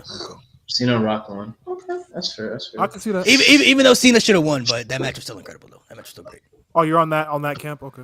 I don't know. I'm in the middle on that. It's like I think Cena should have won just based off they called it once in a lifetime, and it's like we didn't need the rematch, and that was Cena's like passing of the torch, like that was to solidify him, like even though he was the guy, but it's the same like when Andre passed the torch to Hogan, Hogan came back, gave it to The Rock, like it was the passing of the torch for Cena, like he had been the guy, you know what I mean, like he had been the literal face of the company for almost a decade at that point, so that was his like crowning moment, you know what I mean, so.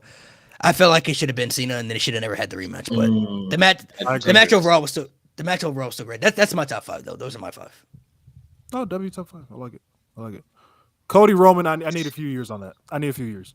Cody and Roman this year though, it's probably gonna surpass last year. Yeah, my top 5. But Taker Edge is a sleeper. I'm gonna go my favorite. So I'm gonna go obviously Stone Cold Rock 17. Easy, very easy. I forgot. I'm gonna go Cody-Roman. That was a really good match. And in hindsight, especially if Cody wins this year, using hindsight, I'm gonna go that triple threat at 20. That's a really good match. That's fantastic. Really match. good. You have to do it. Yeah. I have to put it there. That's a really good one. I'm gonna go because I like the first one better. But no, we're not putting that match, dog. Ryan, we're not putting that match there. Because of story, I'm gonna go Shawn Taker. I will say and then that match. Lastly, because just the personal bias and just because I was there watching it and I did cry, I'm gonna go Bianca Sasha. Okay. I love that. Okay, nice. I forgot. Lesnar Reigns 31 is 4. That's a good one. Ooh, I forgot about that. Because I know it's my favorite match of all time, but that's for petty reasons. So that's a good one. That's a good one. All right, I have my top 5 right here. That used to be my 5 too until I saw Cody and Roman. I feel like that's the best for me. It is a better match, but it's like. Yeah. All right, I have my top 5 right here. I got Austin and Via Mania 17, Undertaker and HBK Mania 26, Cody and Roman at 39, the Usos and Sami KO at Mania 39. And Brock and Kurt at Mania 19. Okay. Fair ones. In there, but it's like it's a Bob Shooting Star, and they've had better matches. That's a good one. It's a good match. I feel like what's the Triple H and Jericho? That shit was ass. That shit was ass. Nah, that's overhated, bro. Get the fuck out of here. That shit was overhated. It's not as bad as some people make it out. The weirdest matches to you know what's bad. Not the best match, but you know what's bad. You know what's bad when both Triple H and Jericho both hated it, bro. That's how you know it's bad. Bro. They hated it. I don't think it's the worst I've ever seen. I hold world title matches to a standard, bro. That shit was ass. Okay, I respect that. They hated it, bro. They hated it. They both. That's on the same level as Triple H and Randy Orton at 25. Oh no! That one's way worse. That's a low bar, dog. 25. Orton and Triple H hold higher standards because at least their build up, like Jericho and Triple H really build up wasn't that good, honestly. Like, how do you have a great build up and you fumble that way? It was the placement too of that match because Taker and Shawn should have made an event, bro. But they just needed to add a stipulation to it. That's the only you had Randy Orton just doing the most to your family, bro, and it's just no. They did add a stipulation. It was that Triple H gets DQ'd, and he loses the title. Like, why are you doing this? That was so dumb, bro. Like, isn't Vince involved? I will say though, underrated WrestleMania main event that doesn't get enough love. Vince involved. The most underrated WrestleMania main event that doesn't get enough love to me is Triple H and John Cena at WrestleMania 22. That shit was really good. Good match. Ooh, wait, I forgot about Shawn and Cena. Shawn and Cena. I was about to bring that up. Shawn and Cena's really good. Yeah, I'll put that 5. I'll put that 5. I'll put that. Shit. Shawn and Cena's really good too. That's really good. That's my top 10. I mean, can we also count the Boneyard match too? Because that's. I mean, it was technically a main event. It was the main event. That match to me might be top 10. I call that like the perfect retirement movie. That's a perfect yes. Ooh, another underrated one too. I really like the triple threat with Roman, Daniel Bryan, and Edge too. That was really good. Oh yeah, that was really good. I've watched that. I hate the winner. I hate the winner. Still do, but I love the stack. Fuck you. No, the fact that he actually like. I mean, he said it in his promo, but nobody really kind of like put it all together. Yeah, the fact that he actually did it though was like that match was so great though. So it was really good. It was really good. It was really good. They had 2 elite main events: the Bianca and Sasha, and then the triple threat match. Yeah, really good main events, bro. Really good main events. All right, you guys, we'll be back next week with another pod. Make sure you guys tune in, and then we'll have the big episode. Happy birthday, Mo. Where do these balloons come from, bro? This happens every time, bro. Like, happy birthday, Mo. It happens. I think it's when I put up the 2. Let me test this. Okay, no, it happens. There it is. Oh, I guess. What is it? Does that mean something? Or I was just saying peace. No, I'm saying like the 2s. Like it just. I don't know. It only happens to you though. Like it's just balloons. Go say Mo. I don't know. It's weird. Happened to Courtney too. If y'all say 2027 for worst, we fighting. That shit is the worst. That shit is ass. Cameron, I will beat your ass. I'm on your ass on Thursday, Nick. Oh wait, that's Cameron. It was just Cameron. I'm on your ass too, man. What the fuck? 27 is terrible, bro. That's terrible WrestleMania. Hey, we got to bring Cameron and Chris on the show. It's terrible WrestleMania. So I got to bring y'all on that show too.